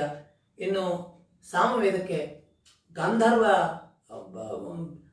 ವೇದ ಅಂತಕ್ಕಂಥದ್ದು, ಗಂಧರ್ವ ಯಾವುದರಿಂದ ಸಂಗೀತದ ಉತ್ಪತ್ತಿ ಆಯಿತು ಆ ಗಂಧರ್ವ ವೇದವೇ ಅದಕ್ಕೆ ಉಪವೇದವಾಗಿರ್ತಕ್ಕಂಥದ್ದು. ಇನ್ನು ಸುಮಂತನಿಗೆ ಮಂತ್ರಶಾಸ್ತ್ರ ಅಂತಕ್ಕಂಥದ್ದು ಉಪವೇದ. ಈ ರೀತಿಯಾಗಿ ವೇದದ ಬಹಳಷ್ಟು ಅಗಾಧವಾದಂತಹ ಅಪಾರವಾದಂತಹ ಒಂದು ಮಾಹಿತಿ ಅಂತಕ್ಕಂಥದ್ದು ನಿಮಗೆ ಲಭ್ಯವಾಗ್ತದೆ. ಅದನ್ನು ನೆನಪಿಡ್ತಕ್ಕಂಥದ್ದು ಸಾಧ್ಯವಿಲ್ಲ. ಓದುವುದು ಬಹಳ ವಿಸ್ತಾರವಾಗಿರ್ತಕ್ಕಂಥದ್ದು. ಋಗ್ವೇದ ಉದಾಹರಣೆಗೆ, ಅದರ ಋಗ್ವೇದ ಪುರುಷದ ಒಂದು ವರ್ಣನೆಯನ್ನು ಮಾಡ್ತಾರೆ. ಆತನ ವರ್ಣ ಅಂತಕ್ಕಂಥದ್ದು ರಕ್ತವಾಗಿರ್ತಕ್ಕಂಥದ್ದು, ಅಥವಾ ಗುಂಗುರು ಕೂದಲು ಕೆಳಗೆ ಇಳಿದಿರ್ತವೆ, ಬಹೋ ದೀರ್ಘವಾಗಿರ್ತಕ್ಕಂಥ ಬಾಹುಗಳು, ಈ ರೀತಿಯಾಗಿ ಎಲ್ಲ ಆತನ ವರ್ಣನೆ ಅಂತಕ್ಕಂಥದ್ದಲ್ಲಿ ಬರ್ತದೆ. ಅದಕ್ಕೆ ಅತ್ರಿ ಅಂತಕ್ಕಂಥವ್ರು ಋಷಿಗಳು, ಅಗ್ನಿ ಅಂತಕ್ಕಂಥದ್ದು ದೇವತೆ, ಆಯಾ ದೇವತಾ ಮಂತ್ರಗಳನ್ನು ಕೂಡ ಅಲ್ಲಿ ಉದ್ಧಾರಣೆ ಮಾಡಿರ್ತಕ್ಕಂಥದ್ದು ಗುರುಚರಿತ್ರೆಯಲ್ಲಿ ಬಂದಿದೆ ಅಂತಕ್ಕಂಥದ್ದನ್ನು ನಾವು ನೆನಪಿಡಬೇಕು. ಈ ರೀತಿಯಾಗಿ ವೇದದ ಒಂದು ವಿಸ್ತಾರವಾದ ಭಾಗ ಏನು ಹೇಳ್ತಾ ಅದರಲ್ಲಿ ಋಗ್ವೇದದಲ್ಲಿ ಇದರಲ್ಲಿ 12 ಪ್ರಭೇದಗಳಿವೆ, 5 ವಿಭೇದಗಳು, 7 ಭೇದಗಳು, ಈ ರೀತಿಯ ಒಟ್ಟಿಗೆ 12 ಪ್ರಭೇದಗಳಿವೆಪ್ಪ. ಒಂದು ಈ ಋಗ್ವೇದದ ಏನು ಪ್ರಭೇದಗಳ ಒಂದು ಪ್ರಭೇದದ ಲಕ್ಷಣವನ್ನು ದಯವಿಟ್ಟು ಹೇಳಿ ಅಂತ ಆ ಪಂಡಿತರಿಗೆ ಕೇಳ್ತಾರೆ ಗುರುಗಳು. ಆ ಪಂಡಿತರ ತಲೆ ಬಾಗ್ತಾರೆ. ಅವರು ಅದ್ರ ಬಗ್ಗೆ ಏನು ಮಾಹಿತಿಯೇ ಇಲ್ಲ, ಆದ್ರೆ ಗರ್ವ ಹೇಳ್ತಾ ಇಲ್ಲ. ಇನ್ನು ಇಷ್ಟೆಲ್ಲ ಗುರುಗಳು ಹೇಳ್ತಾ ಹೋದ್ರು ಕೂಡ ಅವರ ಆ ಗರ್ವ, ಅಹಂಕಾರ ಅಂತಕ್ಕಂಥದ್ದು ಕಡಿಮೆ ಆಗ್ತಾ ಇಲ್ಲ ಅನ್ನೋದನ್ನು ನಾವಿಲ್ಲಿ ನೋಡ್ತಾ ಇದ್ದೇವೆ. ವೇದ ಅಂತಕ್ಕಂಥದ್ದು ಈ ರೀತಿಯಾಗಿ ವಿಸ್ತಾರವಾಗಿದೆ. ವೇದ ಮಾರ್ಗವನ್ನು ತ್ಯಜಿಸಿ ಕೇವಲ ಧನದಾಶೆಗೆ ವೇದವನ್ನು ಕಲಿಯಬಾರದು. ಇದು ಬಹಳ ಮಹತ್ವ. ಗುರುಚರಿತ್ರೆ ಒಂದು ಮಹಾನ್ ಸಂದೇಶ ಅಂದ್ರೆ ಇದೆ. ವೇದ ಮಂತ್ರಗಳನ್ನು, ವೇದ ಮಾರ್ಗವನ್ನು ಹಿಡಿಯಬೇಕು, ವೇದಗಳನ್ನು ಅಧ್ಯಯನ ಮಾಡಬೇಕು. ವೇದಗಳನ್ನು ಕಲಿಯುವುದು ಇದಕ್ಕೋಸ್ಕರವಾಗಿ ವೇದದಲ್ಲಿ ಹೇಳಿರ್ತಕ್ಕಂಥ ವಿಚಾರ ಧರ್ಮವನ್ನು ಪಾಲಿಸುವುದಕ್ಕೋಸ್ಕರವಾಗಿ. ಆ ಕಲಿತ ವೇದವನ್ನು ಆ ಧರ್ಮ ಪಾಲಿಸುವಾಗ ಅದನ್ನು ವಿನಿಯೋಗಿಸುವುದಕ್ಕಾಗಿ ವೇದ ಮಂತ್ರಗಳಿವೆ. ಜೀವನಾಧಾರಕ್ಕೆ ಅಲ್ಪ ಸ್ವಲ್ಪ ಉಪಯೋಗ ಮಾಡಿದ್ರು ಜೀವನದ ಉದ್ದೇಶವನ್ನೇ ಈ ವೇದಗಳಿಂದ ಧನ ಗಳಿಸ್ತಕ್ಕಂಥ ಒಂದು ಉದ್ದೇಶಕ್ಕೆ ನಾವು ಹೋಗಬಾರ್ದು. ಆದ್ರೆ ಕಲಿಯುಗದಲ್ಲಿ ಕಲಿಯ ಪ್ರಭಾವದಿಂದಾಗಿ ಆ ರೀತಿ ಆಗ್ತದೆ. ಎಲ್ಲಿ ದುಡ್ಡು ಕೊಟ್ಟಿರುವುದು ವೇದವನ್ನು ಹೇಳ್ತಾರೆ, ವೇದವನ್ನ ಎಲ್ಲಿ ಬೇಕಲ್ಲಿ ಉಚ್ಚಾರಣೆಯನ್ನು ಮಾಡ್ತಾರೆ, ವೇದದ ಪಾವಿತ್ರ್ಯವನ್ನು ಕರೀತಾರೆ. ಕೇವಲ ದುಡ್ಡಿನ ಆಶೆಗಾಗಿ ಮಾಡ್ತಾ ಇರ್ತಕ್ಕಂಥದ್ದು ಕುರುಚರಿತ್ರೆಯಲ್ಲಿ ಬಂದಿರತಕ್ಕಂತಹ ವಿಷಯ. ಇದು ನಾನು ಹೇಳ್ತಕ್ಕಂಥ ಯಾವ ವಿಷಯ ಇದರಲ್ಲಿ ಇಲ್ಲ. ಬಹಳಷ್ಟು ವಿಷಯಗಳನ್ನು ನಾನು ನನ್ನನ್ನು ನಿಯಂತ್ರಿಸಿಕೊಂಡು ಹೇಳ್ತಾ ಇದ್ದೇನೆ. ಈ ವೇದ ಮಾರ್ಗ ಈ ಕೇವಲ ಧನದಾಶೆಗೋಸ್ಕರ ನಾವು ವೇದಗಳನ್ನು ಕಲಿಯಬಾರದು. ಧನದ ಆಶೆಗೋಸ್ಕರ ವೇದವನ್ನು ಕಲಿಸಲೂಬಾರದು. ನಮ್ಮ ಪರಂಪರೆ ಹೇಗೆ ಉಳಿದಿದೆ? ನಮ್ಮ ಋಷಿಮುನಿಗಳು ಯಾವ ಧನವನ್ನು ಸ್ವೀಕರಿಸಿ ವೇದಗಳ ರಚನೆಯನ್ನು ಮಾಡಿದ್ರು, ವೇದ ಪರಂಪರೆಯನ್ನು ಉಳಿಸಿದ್ರು. ಅವರ ಶಿಷ್ಯರು ಯಾವ ಸಂಪತ್ತನ್ನು ಬಯಸಿ ಮಾಡಿದ್ರು? ಯಾವುದಿಲ್ಲ. ನಿಸ್ವಾರ್ಥದಿಂದ ಜಗತ್ತಿನಲ್ಲಿ ಇವತ್ತಿನವರೆಗೂ ಅಲ್ಪ ಸ್ವಲ್ಪ ಉಳಿದಿರತಕ್ಕಂಥ ವಿದ್ಯೆ ಅಂದ್ರೆ ವೇದ ವಿದ್ಯೆ ಅಂತೆ. ಇವತ್ತಿಗೂ ಕೂಡ ಕೆಲವು ಕಡೆಗಾದರೂ ನಿಸ್ವಾರ್ಥದಿಂದ ಈ ವೇದ ಪರಂಪರೆ ಅಂತಕ್ಕಂಥದ್ದು ಉಳಿದಿದೆ. ನಮ್ಮ ಸಂಸ್ಕೃತಿಯ ವೈಶಿಷ್ಟ್ಯ ಇದು. ನಮ್ಮ ಸಂಸ್ಕೃತಿಯ ಮೂಲ ಆಧಾರವೇ ಇರತಕ್ಕಂಥದ್ದು. ವೇದಗಳನ್ನು ನಾವ್ಯಾವತ್ತಿಗೂ ಕೂಡ ನಿರ್ಲಕ್ಷಿಸಲಿಕ್ಕೆ ಸಾಧ್ಯವಿಲ್ಲ. ವೇದಗಳ ಸಂರಕ್ಷಣೆ ಎಲ್ಲಿವರೆಗೆ ಆಗ್ತದೆ, ಭಾರತೀಯ ಸಂಸ್ಕೃತಿ ಎಲ್ಲಿವರೆಗೆ ಉಳಿತಿದೆ ಅಂತಕ್ಕಂಥದ್ದನ್ನು ನಾವಿಲ್ಲಿ ನೆನಪಿಡಬೇಕು. ವೇದಗಳನ್ನ ಪಠನ ಮಾಡಬೇಕು, ಅಧ್ಯಯನ ಮಾಡಬೇಕು, ಅಧ್ಯಾಪನ ಮಾಡಬೇಕು, ಧನದಾಶಕ್ಕೋಸ್ಕರ ಅಲ್ಲ ಅಂತಕ್ಕಂಥದ್ದು ಈ ಕಲಿಯುಗದಲ್ಲಿ ಈ ರೀತಿಯಾಗಿ ನಡೆದಿದ್ದರಿಂದಲೇ ಜನ ವೇದಭ್ರಷ್ಟರಾಗ್ತಾರೆ. ವೈದಿಕರು ಎನಿಸ್ಕೊಂಡವರು ನಮ್ಗೆ ವೈದಿಕರು ಎನಿಸ್ಕೊಳ್ಳೋಕೆ ಮನಸ್ಸಾಗೋದಿಲ್ರಿ, ಯಾಕೆ ವೇದಾಧ್ಯಯನ ಮಾಡಿಲ್ಲ, ಹಾಗೆ ಹೀಗೆ ಹೇಳ್ಕೊಳ್ಳೋದನ್ನು ನಾವು ನೋಡಿದೀವಿ. ಇವತ್ತು ಕಲಿಯುಗದ ಇದು ಪ್ರಭಾವ. ಈ ರೀತಿಯಾಗಿ ಎಷ್ಟೋ ಶಾಖೆಗಳು, ಅನಂತ ವೇದಾಂತ ಎಷ್ಟು ಪ್ರಭೇದಗಳು, ಎಷ್ಟು ಶಾಖೆಗಳು, ಕೆಲವೇ ಶಾಖೆಗಳು ಇವತ್ತು ಉಳಿದಿದೆ. ಯಾಕಂದ್ರೆ ಅವುಗಳನ್ನು ಅಧ್ಯಯನ ಮಾಡತಕ್ಕಂಥ ಜನರು ಉಳಿದಿಲ್ಲ. ಅವರು ವಿಷಯಲಂಪಟರಾಗಿ ಧನಲಂಪಟರಾಗಿ ಕೇವಲ ಆ ವಿದ್ಯೆಯನ್ನು ಮಾರಿಕೊಂಡಿದ್ದರಿಂದ ಆ ವಿದ್ಯೆಗಳೆಲ್ಲ ಲುಪ್ತವಾಗ್ತಾ ಹೋಗಿ ಈಗ ಕೆಲವೇ ಭಾಗಗಳು ಉಳಿದುಕೊಂಡಿವೆ. ಅದನ್ನಾದರೂ ನಾವು ಸಂರಕ್ಷಿಸಬೇಕು ಅಂತಕ್ಕಂಥದ್ದನ್ನು ನಾವು ನೆನಪಿನಲ್ಲಿ ಇಟ್ಕೊಳ್ಬೇಕು. ನಾನು ಮೊದಲೇ ಹೇಳಿದಂತೆ ಅನಂತಾವೈ ವೇದ ಅಂತಕ್ಕಂಥದ್ದು, ನೀವು ಚತುರ್ವೇದಗಳಂತಕ್ಕಂಥ ನೀವು ಆತ್ಮ ಪ್ರಶಂಸೆಯನ್ನು ಮಾಡ್ಕೊಳ್ತಾ ಇದ್ದೀರಪ್ಪ. ಇಬ್ಬರು ಪಂಡಿತರು ಹೇಳ್ತಾರೆ, ಗುರುಗಳು ನೋಡಿ, ಇದರ ತಾತ್ಪರ್ಯವನ್ನ, ಇದರ ಮೂಲವನ್ನು ಯಾರು ತಿಳಿದಿಲ್ಲ. ದಯವಿಟ್ಟು ಈ ಒಂದು ನಿಮ್ಮ ದುಸ್ಸಾಹಸವನ್ನು ತ್ಯಜಿಸಿ ನೀವು ಇಲ್ಲಿಂದ ಹೊರಟು ಹೋಗಿ. ಒಳ್ಳೆಯ ಮಾತಿನಿಂದ ಹೊರಟು ಹೋಗಿ. ಇಲ್ಲದ್ರೆ ನಿಮಗೆ ಬಹಳ ಕಷ್ಟದ ದಿನಗಳು ಬರಬಹುದು ಅನ್ನೋ ಒಂದು ಅವರಿಗೆ ಎಚ್ಚರಿಕೆಯನ್ನು ಕೊಟ್ಟು, ಎಷ್ಟು ಹೇಳಿದರೂ ಕೂಡ ಅವರಿಗೆ ಅದರ ಒಂದು ಜ್ಞಾನ ಉಂಟಾಗುವುದಿಲ್ಲ, ಅದು ತಿಳಿಯೋದಿಲ್ಲ, ತಿಳುವಳಿಕೆ ಅಂತಕ್ಕಂಥದ್ದು ಬರುವುದಿಲ್ಲ ಅಂತ ಹೇಳ್ತಾ ಈ 26ನೇ ಅಧ್ಯಾಯದ ಈ ವೇದ ವಿಸ್ತಾರ ಅಂತಕ್ಕಂಥದ್ದು ಹೇಳಿರ್ತಕ್ಕಂಥದ್ದು ಬಹಳ ಅಲ್ಪ ಅಂತಕ್ಕಂಥದ್ದು ದಯವಿಟ್ಟು ತಿಳಿದುಕೊಳ್ಳಿ. ಈ ವೇದ ವಿಸ್ತಾರದ ಬಗ್ಗೆ ಬಹಳಷ್ಟು ಕಡಿಮೆ ನಾನು ಹೇಳಿದ್ದೀನಿ. ಕೇವಲ ಔಟ್ಲೈನ್ಸ್, ಅದು ಒಂಥರ ಬರ್ಡ್ಸ್ ಐ ಇದ್ದಂಗೆ ಪಕ್ಷಿ ನೋಟವನ್ನು ಹೇಳಿದೆ ಹೊರತಾಗಿ ಪೂರ್ಣ ವೇದ ವಿಸ್ತಾರ ಅಂತಕ್ಕಂಥದ್ದು ಇಲ್ಲಿ ಹೇಳಿಲ್ಲ ಅನ್ನೋದನ್ನು ನಾವು ಮನಸಾರೆ ಒಪ್ಪಿಕೊಳ್ತಾ, ಮುಂದಿನ ಒಂದು 27ನೇ ಅಧ್ಯಾಯ ಈ ಮದೋನ್ಮತ್ತರಾಗಿರ್ತಕ್ಕಂಥ ಈ ವಿಪ್ರರನ್ನ ಯಾವ ರೀತಿಯಾಗಿ ಗುರುಗಳು ಮುಂದೆ ಅವರನ್ನ ಸದೆಬಡಿತಾರೆ ಅಥವಾ ಅವರಿಗೆ ಬುದ್ಧಿ ಕಲಿಸ್ತಾರೆ ಅಂತಕ್ಕಂಥದ್ದನ್ನು ಮುಂದಿನ ಅಧ್ಯಾಯದಲ್ಲಿ ನಾವು ನೋಡ್ತೇವೆ. ಗುರುಗಳು ಇಷ್ಟೊಂದು ವಿಸ್ತಾರವಾಗಿ ವೇದವಿದ್ಯೆಯನ್ನ, ಬ್ರಹ್ಮನೂ ಕೂಡ ನನಗೂ ತಿಳಿದಿಲ್ಲ ಇದರ ಒಂದು ಮೂಲ ಅಂತ ಹೇಳಿದಾಗ ಈ ಪಂಡಿತರು ನಾವು ಚತುರ್ವೇದಿಗಳು ಎಲ್ಲ ಬರ್ತದೆ ಅಂತ ಹೇಳ್ತಾ ಇದ್ದಾರೆ. ಇದಕ್ಕಿಂತ ಎಷ್ಟು ಹೆಚ್ಚಿನ ಮೂರ್ಖತನ ಯಾವುದು ಅಂತಕ್ಕಂಥದ್ದನ್ನು ನಾವು ವಿಚಾರ ಮಾಡಬೇಕು. ಗುರುಗಳು ಇಷ್ಟು ಹೇಳಿಕೊಟ್ರು ಕೂಡ ಅವ್ರ ತಿಳುವಳಿಕೆ ಅಂತಕ್ಕಂಥದ್ದು ಉಂಟಾಗಲಿಲ್ಲ. ನಾವಿನ್ನೂ ಕೂಡ ನಿಮ್ಮ ಜೊತೆ ವಾದವನ್ನು ಮಾಡ್ತೇವೆ ಅಂತಕ್ಕಂಥ ಒಂದು ದುಸ್ಸಾಹಸಕ್ಕೆ ಹೋಗ್ತಾ ಇದ್ದಾರೆ ಹೊರತಾಗಿ ಅಲ್ಲಿಂದ ಹೋಗ್ತಾ ಇಲ್ಲ ಅನ್ನೋದನ್ನು ನಾವು ತಿಳಿದುಕೊಳ್ಬೇಕು. ಆವಾಗ ಗರ್ವಿಷ್ಠ ಬ್ರಾಹ್ಮಣರಿಗೆ ಹಿತನುಡಿಗಳನ್ನು ಎಷ್ಟು ಹೇಳಿದ್ರು ಕೂಡ ಅವ್ರಿಗೆ ತಿಳಿಯುವುದಿಲ್ಲ. ಇನ್ನೂ ಹಠ ಮಾಡ್ತಾ ಇದ್ದಾರೆ, ನಾವು ವಾದವನ್ನು ಮಾಡಬೇಕು, ನಿಮ್ಮಿಂದ ಜಯಪತ್ರ, ನಾವು ಎಲ್ಲರ ಕಡೆ ಜಯಪತ್ರ ತೆಗೆದುಕೊಂಡು ಬಂದರೆ ನೀವು ಕೂಡ ಕೊಡಲೇಬೇಕು ಅಂತಕ್ಕಂಥದ್ದನ್ನು ನಮ್ಮ ದೇಶದಲ್ಲಿ ಅನೇಕ ಶಾಸ್ತ್ರ ಹುಟ್ಟಿಕೊಂಡು ವಿಚಾರಧಾರೆಗಳಲ್ಲಿ ಮತಭೇದ ಪ್ರಭೇದಗಳು, ಒಂದಕ್ಕೊಂದು ವಾದ ವಿವಾದಗಳು ನಡೀತಾ ಇರ್ತವೆ. ಶಾಸ್ತ್ರದಲ್ಲಿ, ಗ್ರಂಥಗಳಲ್ಲಿ, ಚರ್ಚೆಗಳಲ್ಲಿ ನಡೀತಾ ಇರ್ತವೆ. ಆದರೆ ಇದು ಈ ಯಾರು ಜಯಪತ್ರವನ್ನು ಕೊಡಿ, ನೀವು ಸೋತ್ರಿ, ನಾನು ಗೆದ್ದೆ, ಈ ರೀತಿಯಾದಂತಹ ಪರಂಪರೆ ಇದು ಒಂದು ಅನಿಷ್ಟ ಪರಂಪರೆ ಅಂತಕ್ಕಂಥದ್ದನ್ನು ನೆನಪಿಡಿಕೊಳ್ಬೇಕು. ಇದರಿಂದ ಭಾರತೀಯ ತತ್ವಶಾಸ್ತ್ರಕ್ಕೆ ಹಾನಿ ಉಂಟಾಗ್ತದೆ ಹೊರತಾಗಿ ಒಳ್ಳೆಯದಾಗುವುದಿಲ್ಲ ಅನ್ನೋದನ್ನು ನಾನು ಎಚ್ಚರಿಸಿ ನಾನು ಮುಂದೆ ಹೋಗ್ತಾ ಇದ್ದೇನೆ. ಇಲ್ಲಿ ಗುರುಗಳು ಹೇಳ್ತಾರೆ, ಕೊನೆಗೆ ಎಷ್ಟು ಹೇಳಿದ್ರು ಅವ್ರು ತಿಳಿದೇ ಇದ್ದಾಗ ನಿಮಗೆ ತಿಳಿದಂತೆ ಮಾಡಿ, ಏನು ದೊಡ್ಡವರು ಏನು ಹೇಳಕ್ಕೆ ಸಾಧ್ಯ, ಎಷ್ಟು ತಿಳುವಳಿಕೆ ಹೇಳಿದ್ರು ಕೂಡ ಗೊತ್ತಾಗದೇ ಇದ್ದಾಗ ನಿಮಗೆ ಮನಸ್ಸಿನಂತೆ ನೀವು ಮಾಡಿ, ನಿಮಗೆ ಮನಸ್ಸಿಗೆ ಆದಂತೆ ಪ್ರತಿಫಲ ಅಂತಕ್ಕಂಥದ್ದು ಉಂಟಾಗಲಿ ಅಂತ ಅವ್ರಿಗೆ ಹೇಳಿ ಒಂದು ಕ್ಷಣ ನಿಲ್ತಾರೆ. ಅವರಿಬ್ಬರು ಪಂಡಿತರು ಇನ್ನೂ ಕೂಡ ಅಹಂಕಾರ ಕೆಳಗಿಳಿದಿಲ್ಲ, ಇನ್ನೂ ವಾದಿಸ್ಬೇಕಂತಕ್ಕಂಥ ಒಂದು ಅವರ ಮನೋಭಾವನೆ ಇರೋದ್ರಿಂದ ಅವರು ಅಲ್ಲಿ ಒಬ್ಬ ದಾರಿ ಅವರ ಮಠದ ಮುಂದಿನ ಒಬ್ಬ ದಾರಿ ಹೋಗ್ತಾ ಇರ್ತಾನೆ ದಾಟಿಕೊಂಡು. ಶಿಷ್ಯರು ಹೇಳ್ತಾರೆ ಆತನನ್ನು ಒಳಗೆ ಕರಿ ಅಂತ. ಅವನ ಹೆಸರು ಮಾತಂಗ ಅಂತಕ್ಕಂಥದ್ದು. ಅವನ ಪರಿಚಯವನ್ನು ಮಾಡಿಕೊಡ್ತಾರೆ. ಆತ ನಿರಕ್ಷರಿ, ಯಾವ ಪಾಠಶಾಲೆ ಯಾವ ಗುರುಗಳ ಹತ್ರ ಹೋಗಿಲ್ಲ, ಯಾವ ಅಕ್ಷರವನ್ನು ಕಲಿತಿಲ್ಲ. ವೇದಶಾಸ್ತ್ರಗಳು ಅವ್ರಿಗೆ ಏನು ಗೊತ್ತಾಗ್ತದೆ? ಜನ ಅವನಿಗೆ ಅಂತ್ಯಜ ಪತಿತ ಅಂತ ಕರೀತಾ ಇದ್ದಾರೆ, ಹೇಳ್ಕೊಳ್ತಾನೆ ಹೀಗಿದೆ. ಆಗ ಗುರುಗಳು ಆತನನ್ನ ಅಮೃತ ದೃಷ್ಟಿಯಿಂದ ನೋಡ್ತಾರೆ. ಆ ಪತಿತ ಮಾತಂಗ ತಾನು ಪುನೀತನಾದ ಇವರ ದೃಷ್ಟಿಯಿಂದ ಅಂತಕ್ಕಂಥ ಒಂದು ಮನೋಭಾವನೆ, ಒಂದು ಅನುಭವ ಆತನಿಗೆ ಮನಸ್ಸಿನಲ್ಲಿ ಆಗ್ತದೆ. ಅವನಿಗೆ ಶಿಷ್ಯರನ್ನು ಕರೆದು ಈತನ ಮುಂದೆ 7 ಗೆರೆಗಳನ್ನು ತಮ್ಮ ಯೋಗದಂಡವನ್ನು ಕೊಡ್ತಾರೆ. ಆತನ ಮುಂದೆ 7 ಗೆರೆಗಳನ್ನು ನೀನು ಎಳೆರಿ ಅಂತ ಹೇಳಿ 7 ಗೆರೆಗಳನ್ನು ಎಳಿಸಿ ಆ ಮಾತಂಗನಿಗೆ ಹೇಳ್ತಾರೆ, ನೀವು ಒಂದೊಂದೇ ಗೆರೆಯನ್ನು ದಾಟ್ತಾ ಹೋಗಪ್ಪ ಅಂತ ಅದನ್ನು ಹೇಳಿದಾಗ, ನಿನ್ನ ವಿಷಯ ಏನಿತ್ತು ಅಂತಕ್ಕಂಥದ್ದನ್ನು ನಿನ್ನ ಬಗ್ಗೆ ನೀನು ಪರಿಚಯ ಮಾಡಿಕೊಡು. ಆತ ಆ ಗೆರೆಗಳನ್ನು ದಾಟ್ತಾ ಹೋದಂತೆ ಆತನ ಹಿಂದಿನ ಜನ್ಮದ ಒಂದು ಸ್ಮರಣೆ ಆಗ್ತಾ ಹೋಗ್ತದೆ. ಗುರು ಮಹಿಮೆ ಅಂತಕ್ಕಂಥದ್ದು ಯಾವ ರೀತಿ ಇರ್ತದೆ ನೋಡಿ. ಯಾವ ರೀತಿ ಮೊದಲನೇ ಒಂದು ಗೆರೆಯನ್ನು ದಾಟಿದಾಗ ಆತ ಹೇಳ್ತಾನೆ, ನಾನು ಹಿಂದಿನ ಜನ್ಮದಲ್ಲಿ ಕಿರಾತನಾಗಿದ್ದೆ, ಬೇಡನಾಗಿದ್ದೆ.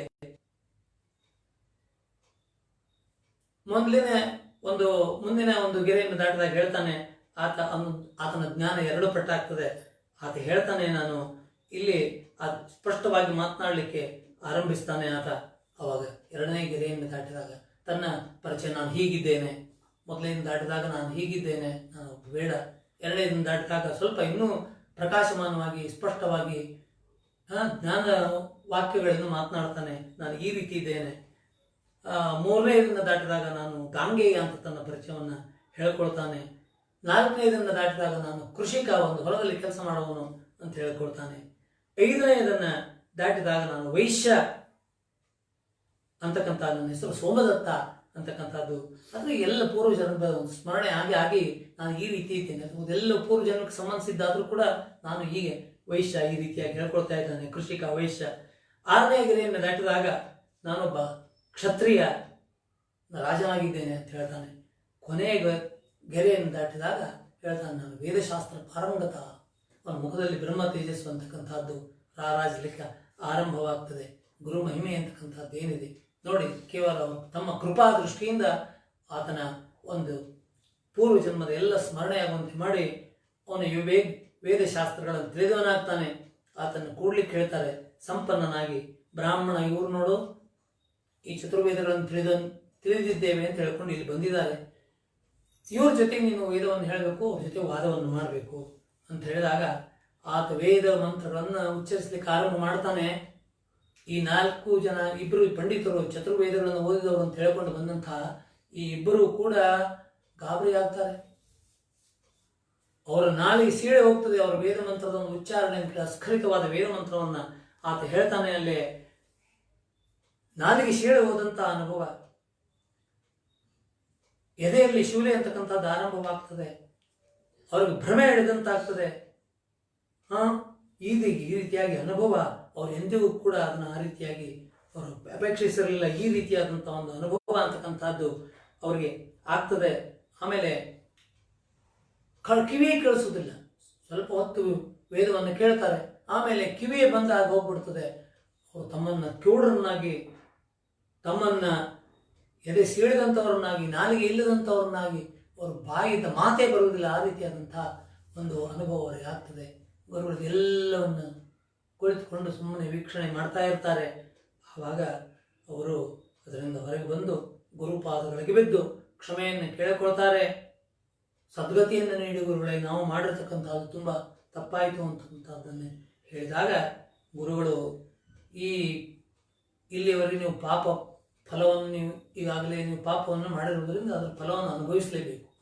ನೀವು ಮುಂದೆ 12 ವರ್ಷಗಳವರೆಗೆ ಬ್ರಹ್ಮರಾಕ್ಷಸರಾಗಿರ್ತೀರ.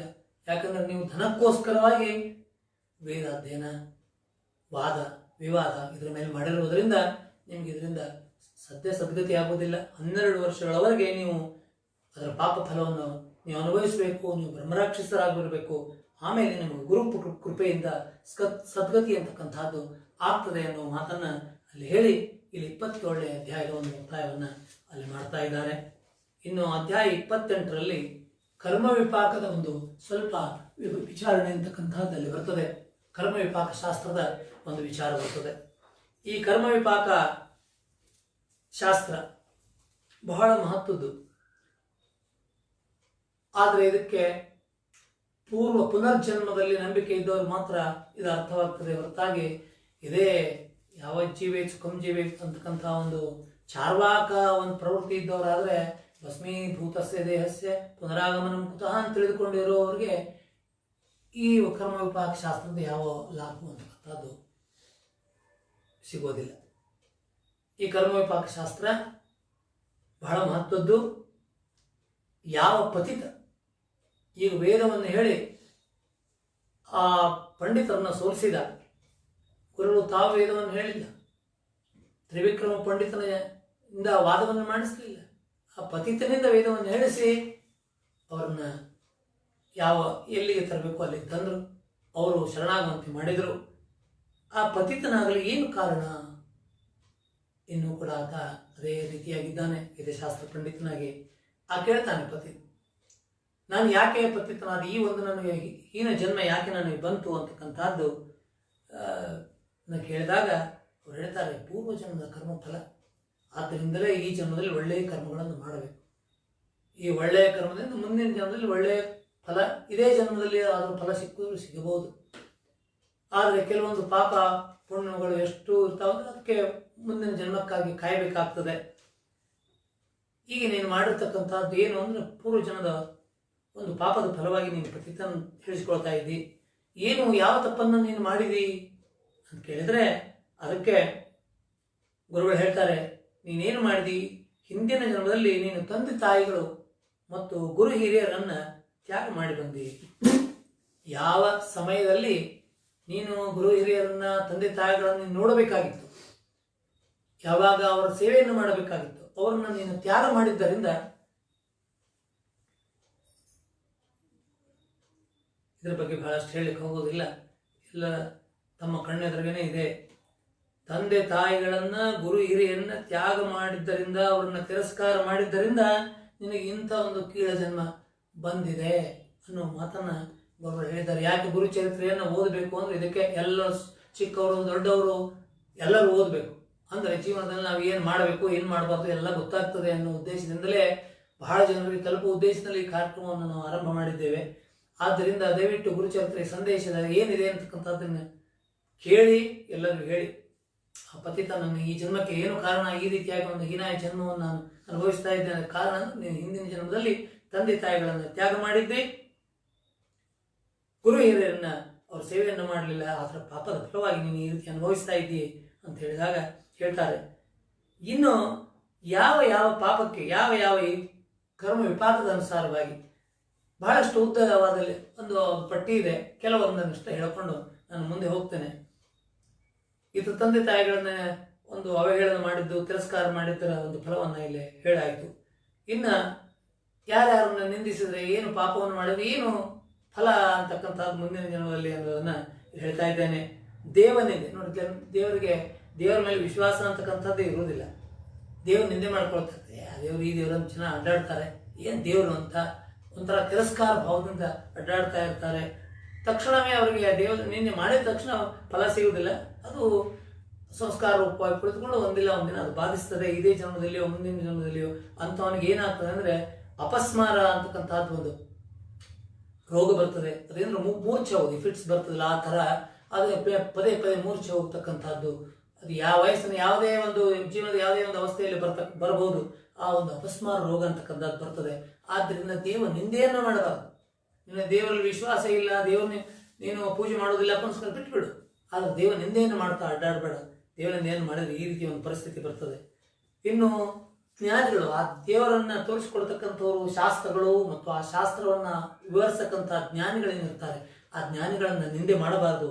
ಆ ಜ್ಞಾನಿಗಳ ನಿಂದೆ ಮಾಡಿದರೆ ಮನುಷ್ಯ ಮೂತ್ರ ರೋಗದಿಂದ ಬಳಲಬೇಕಾಗ್ತದೆ. ಇದು ಕರ್ಮ ವಿಪಾಕ ಶಾಸ್ತ್ರದಲ್ಲಿ ಹೇಳಿರ್ತಕ್ಕಂಥದ್ದು. ಆಯಾ ರೋಗಗಳನ್ನು ಅನುಭವಿಸಿದವರಿಗೆ ಎಂಥ ಯಾತನೆಯನ್ನು ಕೊಡ್ತದೆ ಅಂತಕ್ಕಂಥದ್ದು ಗೊತ್ತು ಅನ್ನೋದನ್ನು ಹೇಳ್ತಾ ಇದ್ದೇನೆ. ಇನ್ನು ಪರನಿಂದೆ, ಬೇರೆಯವರ ನಿಂದೆ ಮಾಡಿದ್ರೆ ಏನಾಗ್ತದೆ?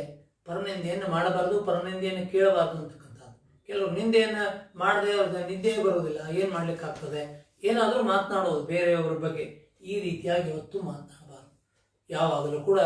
ಆದ್ದರಿಂದಲೇ ಊಟವನ್ನು ಮಾಡಬೇಕಾದ್ರೆ, ಭೋಜನವನ್ನು ಮಾಡಬೇಕಾದ್ರೆ ಒಳ್ಳೆಯ ಮಾತುಗಳನ್ನು ಆಡಬೇಕು, ಒಳ್ಳೆಯ ವಿಚಾರಗಳನ್ನು ನಾವು ಮಾತನಾಡಬೇಕು. ಈ ರೀತಿಯಾಗಿ ಮನಸ್ಸಿನಲ್ಲಿ ಒಳ್ಳೆಯ ವಿಚಾರಗಳನ್ನು ಮೆಲುಕು ಹಾಕ್ತಾ ಇರಬೇಕು. ಈ ರೀತಿಯಾಗಿ ಶಾಸ್ತ್ರಗಳಲ್ಲಿ ಇವೆ.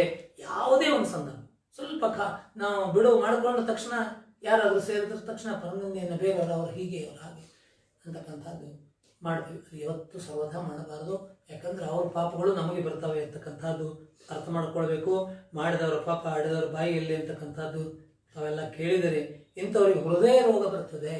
ಬೇರೆಯವ್ರನ್ನ ಯಾವಾಗಲೂ ಬೇರೆಯವ್ರನ್ನ ನಿಂದೆ ಮಾಡ್ಕೊತಾ ಇದ್ರೆ ತಮಗೆ ಹೃದಯ ರೋಗ ಬರ್ತದೆ. ಅದು ಯಾವ ರೀತಿ ಬಾಧಿಸ್ತದೆ? ಈ ಜನ್ಮದಲ್ಲೂ ಮುಂದಿನ ಜನ್ಮದಲ್ಲಿ ಯಾವಾಗಲೂ ಒಂದ್ಸಲ ಅದು ಮನುಷ್ಯನನ್ನು ಕಾಡಿಸ್ತದೆ. ಪರನಿಂದೆಯನ್ನು ಮಾಡಬಾರದು. ಇನ್ನು ಬಲಾತ್ಕಾರದಿಂದ ಗರ್ಭಪಾತವನ್ನು ಮಾಡಿಸಬಾರ್ದು. ಆ ಪಾಪದಿಂದ ಸಂತತಿ ಅಂತಕ್ಕಂಥದ್ದು ಹೀನನಾಗ್ತಾನೆ, ಸಂತತಿ ಅಂತಕ್ಕಂಥದ್ದು ಆಗುವುದಿಲ್ಲ ಮುಂದಿನ ಜನ್ಮದಲ್ಲಿ ಅನ್ನೋದು ಕರ್ಮ ವಿಪಾಕ ಶಾಸ್ತ್ರದ ಒಂದು ಸೂಚನೆ. ಇನ್ನೊಂದು, ಊಟ ಮಾಡಬೇಕಾದ್ರೆ ಹೊಟ್ಟೆ ತುಂಬ ಊಟ ಮಾಡಿದ್ದಾರೆ ಅಥವಾ ಇಲ್ಲ ಅಂತಕ್ಕಂಥದ್ದನ್ನು ನೋಡಬೇಕು. ಒಳ್ಳೆಯ ಮಾತುಗಳನ್ನು ಆಡ್ತಾ ಅವ್ರ ಜೊತೆ ಊಟಕ್ಕೆ ಹಾಕಬೇಕು, ಹೊಟ್ಟೆ ತುಂಬ ಊಟಕ್ಕೆ ಹಾಕಬೇಕು.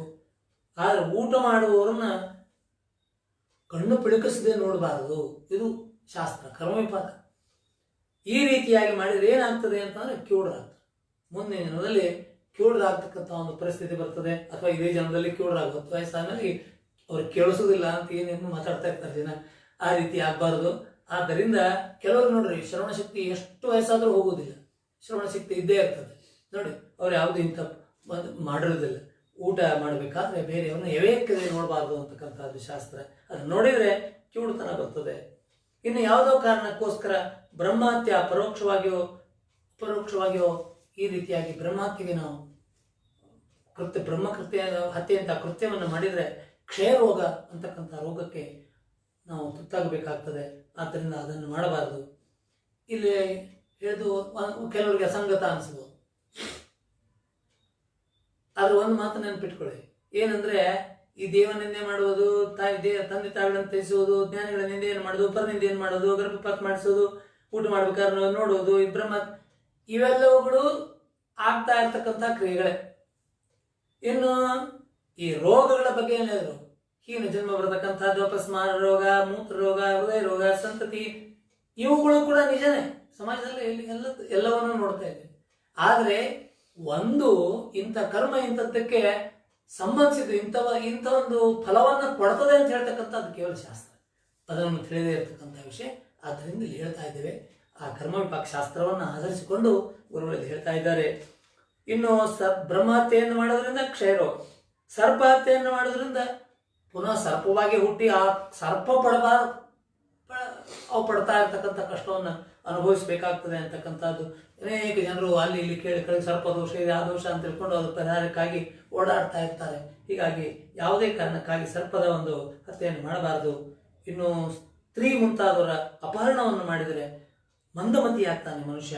ಶ್ವಾನ ಇವನಿಂದ ನಾಯಿಯಾಗಿ ಹುಟ್ಟಬೇಕಾಗ್ತದೆ. ಏನು ಯಾಕೆ ಇವುಗಳನ್ನು ಹೇಳ್ತಾ ಇದ್ರೆ, ಅವು ನಾಯಿಗಳು ನೋಡಿ, ಮನೆಯಲ್ಲಿ ಸಾಕಿದ್ರೆ ಇವೆರಡತ್ತು ಊಟ ಸಿಗ್ತದೆ. ಎಷ್ಟೋ ಸಾವಿರಾರು ಲಕ್ಷಾನುಗಟ್ಟಲೆ ನಾಯಿಗಳು ಬೀದಿ ನಾಯಿಗಳಾಗಿ ಅಡ್ಡಾಡ್ತಾ ಇರ್ತಾವೆ. ಅವಕ್ಕೆ ಏನು ಸಿಗುದಿಲ್ಲ. ಬೆಳಗಿಂದ ಎಲ್ಲೋ ಒಂದು ತುತ್ತು ಹಿಡ್ಕೊಂಡು ಕಡೆ ಹಾಗೆ ಉಪವಾಸ ಕಳಿಬೇಕಾಗ್ತದೆ. ಎಂಥ ಒಂದು ಹೀನ ಒಂದು ಜನ್ಮವನ್ನು ನಾವು ತಾಳ್ಬೇಕಾಗ್ತದೆ ಅನ್ನೋದನ್ನು ಅರ್ಥ ಮಾಡ್ಕೊಳ್ಬೇಕು. ಆ ಜನ್ಮ ನಮ್ಗೆ ಬರಬಾರ್ದು ಅನ್ನೋ ಉದ್ದೇಶಕ್ಕೆ ಒಳ್ಳೆಯ ಸತ್ಕರ್ಮ, ಏನು ತಾತ್ಪರ್ಯ ಅಂದರೆ ಒಳ್ಳೆಯ ಕರ್ಮಗಳಲ್ಲಿ ನಿನ್ನನ್ನು ತೊಡಗಿಸಿಕೊಳ್ಳಪ್ಪ, ಆ ಕೆಟ್ಟ ಕರ್ಮಗಳನ್ನು ಮಾಡಬೇಡ ಅಂತಕ್ಕಂಥದ್ದು ಒಂದೇ ಒಂದು ಇಲ್ಲಿ ಉದ್ದೇಶ ಅವ್ರದ್ದು ಹೇಳತಕ್ಕಂಥದ್ದು. ಸ್ತ್ರೀಯ ಪರಿಣಾಮ ಮಾಡಿದ್ರೆ ಮಂದಮತಿ ಅಂತಕ್ಕಂಥದ್ದು, ಮಂದ ಬುದ್ಧಿಯವನಾಗ್ತಾನೆ. ಇನ್ನು ಪುಸ್ತಕವನ್ನು ಕದಿದ್ರೆ, ಕೆಲವರು ಪುಸ್ತಕವನ್ನು ಕದಿಯೋ ಚಟ, ಪುಸ್ತಕ ಅಥವಾ ಕೊಟ್ಟದನ್ನು ಹೊಳ್ಳೆ ಕೊಡೋದಿಲ್ಲ. ಪುಸ್ತಕವು ಮರಿತಾವಿತ್ತಂ ಪರಹಸ್ತಗತಂ ಗತಂ, ಹೊಳ್ಳಿ ಸಿಗೋದಿಲ್ಲ ಅಂತಕ್ಕಂಥದ್ದು ಶಾಸ್ತ್ರ ಹೇಳ್ತದೆ. ಆ ಪುಸ್ತಕ ಅದನ್ನು ತಗೊಂಡದ್ದು ಹೊಳ್ಳಿ ಕೊಡದಿದ್ರು ಅದು ಕದ್ದಂತಾನೆ. ಆದ್ದರಿಂದ ಆ ಪುಸ್ತಕ ಆಗ್ತದೆ ಅಂತ ಕೇಳಿದ್ರೆ ಆತ ಪುತ್ರಹೀನನಾಗಿ ಜನ್ಮವನ್ನು ತಾಳಬೇಕಾಗ್ತದೆ. ಪುತ್ರ ಸಂತತಿ ಅಂತಕ್ಕಂಥದ್ದು ಅವತ್ತಿಗೆ ಆಗೋದಿಲ್ಲ. ಆಮೇಲೆ ಅನ್ನವನ್ನು ಕದ್ಕೊಂಡು ಹೋದರೆ, ಅನ್ನವನ್ನು ಕದಿಯೋದು ಬಹಳಷ್ಟು ಪ್ರಕಾರಗಳಿವೆ. ಅದ ಅನ್ನವನ್ನು ತಗೊಂಡು ಹೋದರೆ ಏನಾಗ್ತದೆ ಅಂತ ಕೇಳಿದ್ರೆ ಗಂಟಲು ರೋಗ ಅಂತಕ್ಕಂಥದ್ದು ಮನುಷ್ಯನಿಗೆ ಬರ್ತದೆ. ಏನು ಅನ್ನ ಮುಖ್ಯವೋ, ಗಂಟಲು ಸ್ವಸ್ಥವಾಗಿರೋದು ಮುಖ್ಯವೋ ಅಂತಕ್ಕಂಥದ್ದನ್ನು ನಾವು ಸ್ವಲ್ಪ ವಿಚಾರ ಮಾಡಿಕೊಂಡು ಮುಂದೆ ಎಣ್ಣೆ ಕದ್ದವನ ಹಣೆ ಬಾರ ಏನಾಗ್ತದೆ ಅಂದರೆ ಅವನ ದೇಹವೆಲ್ಲ ದುರ್ಗಂಧಮಯವಾಗ್ತದೆ ಅಂತಕ್ಕಂಥದ್ದನ್ನು ಅಲ್ಲಿ ಹೇಳ್ತಾರೆ. ಆದ್ದರಿಂದ ಅದೇ ರೀತಿ ದೇವ ಕಾರ್ಯಗಳು ಏನಾದ್ರು ನಡೆದರೆ, ಯಜ್ಞಾಗಾರಗಳು ನಡೆದಿದ್ರೆ, ಬೇರೆ ಏನಾದರೂ ದೇವ ಕಾರ್ಯಗಳು ನಡೆದರೆ ಅದಕ್ಕೆ ಭಂಗಗೊಳಿಸಬಾರ್ದು. ಅದರಿಂದ ಪಾಂಡುರೋಗ ಅಂತಕ್ಕಂಥದ್ದು ಬರ್ತದೆ. ಈ ಪಾಂಡುರೋಗದ ಒಂದು ಇಲ್ಲಿ ಉಲ್ಲೇಖ ಇದೆ. ಇದು ಯಾವ ರೋಗ ಅಂತ ಕೇಳಿದ್ರೆ ಇದು ಪಾಂಡುರೋಗ ಅಯೋನ್ ಡಿಫಿಷಿಯನ್ಸಿ ಎನಿಮಿಯಾ ಅಂತ ಒಂದು ಇದು ರೋಗ. ಇದರೊಳಗೆ ಚರಕ ಇದ್ರ ಬಗ್ಗೆ ಉಲ್ಲೇಖ ಮಾಡಿದ್ದಾನೆ ಪಾಂಡುರೋಗದ ಬಗ್ಗೆ. ಅಂದರೆ ಏನಾಗ್ತದೆ, ಅವನ ಚರ್ಮದ ಒಂದು ಡಿಕಲರೇಷನ್ ಆಗ್ತದೆ. ಲ್ಯಾಕ್ ಆಫ್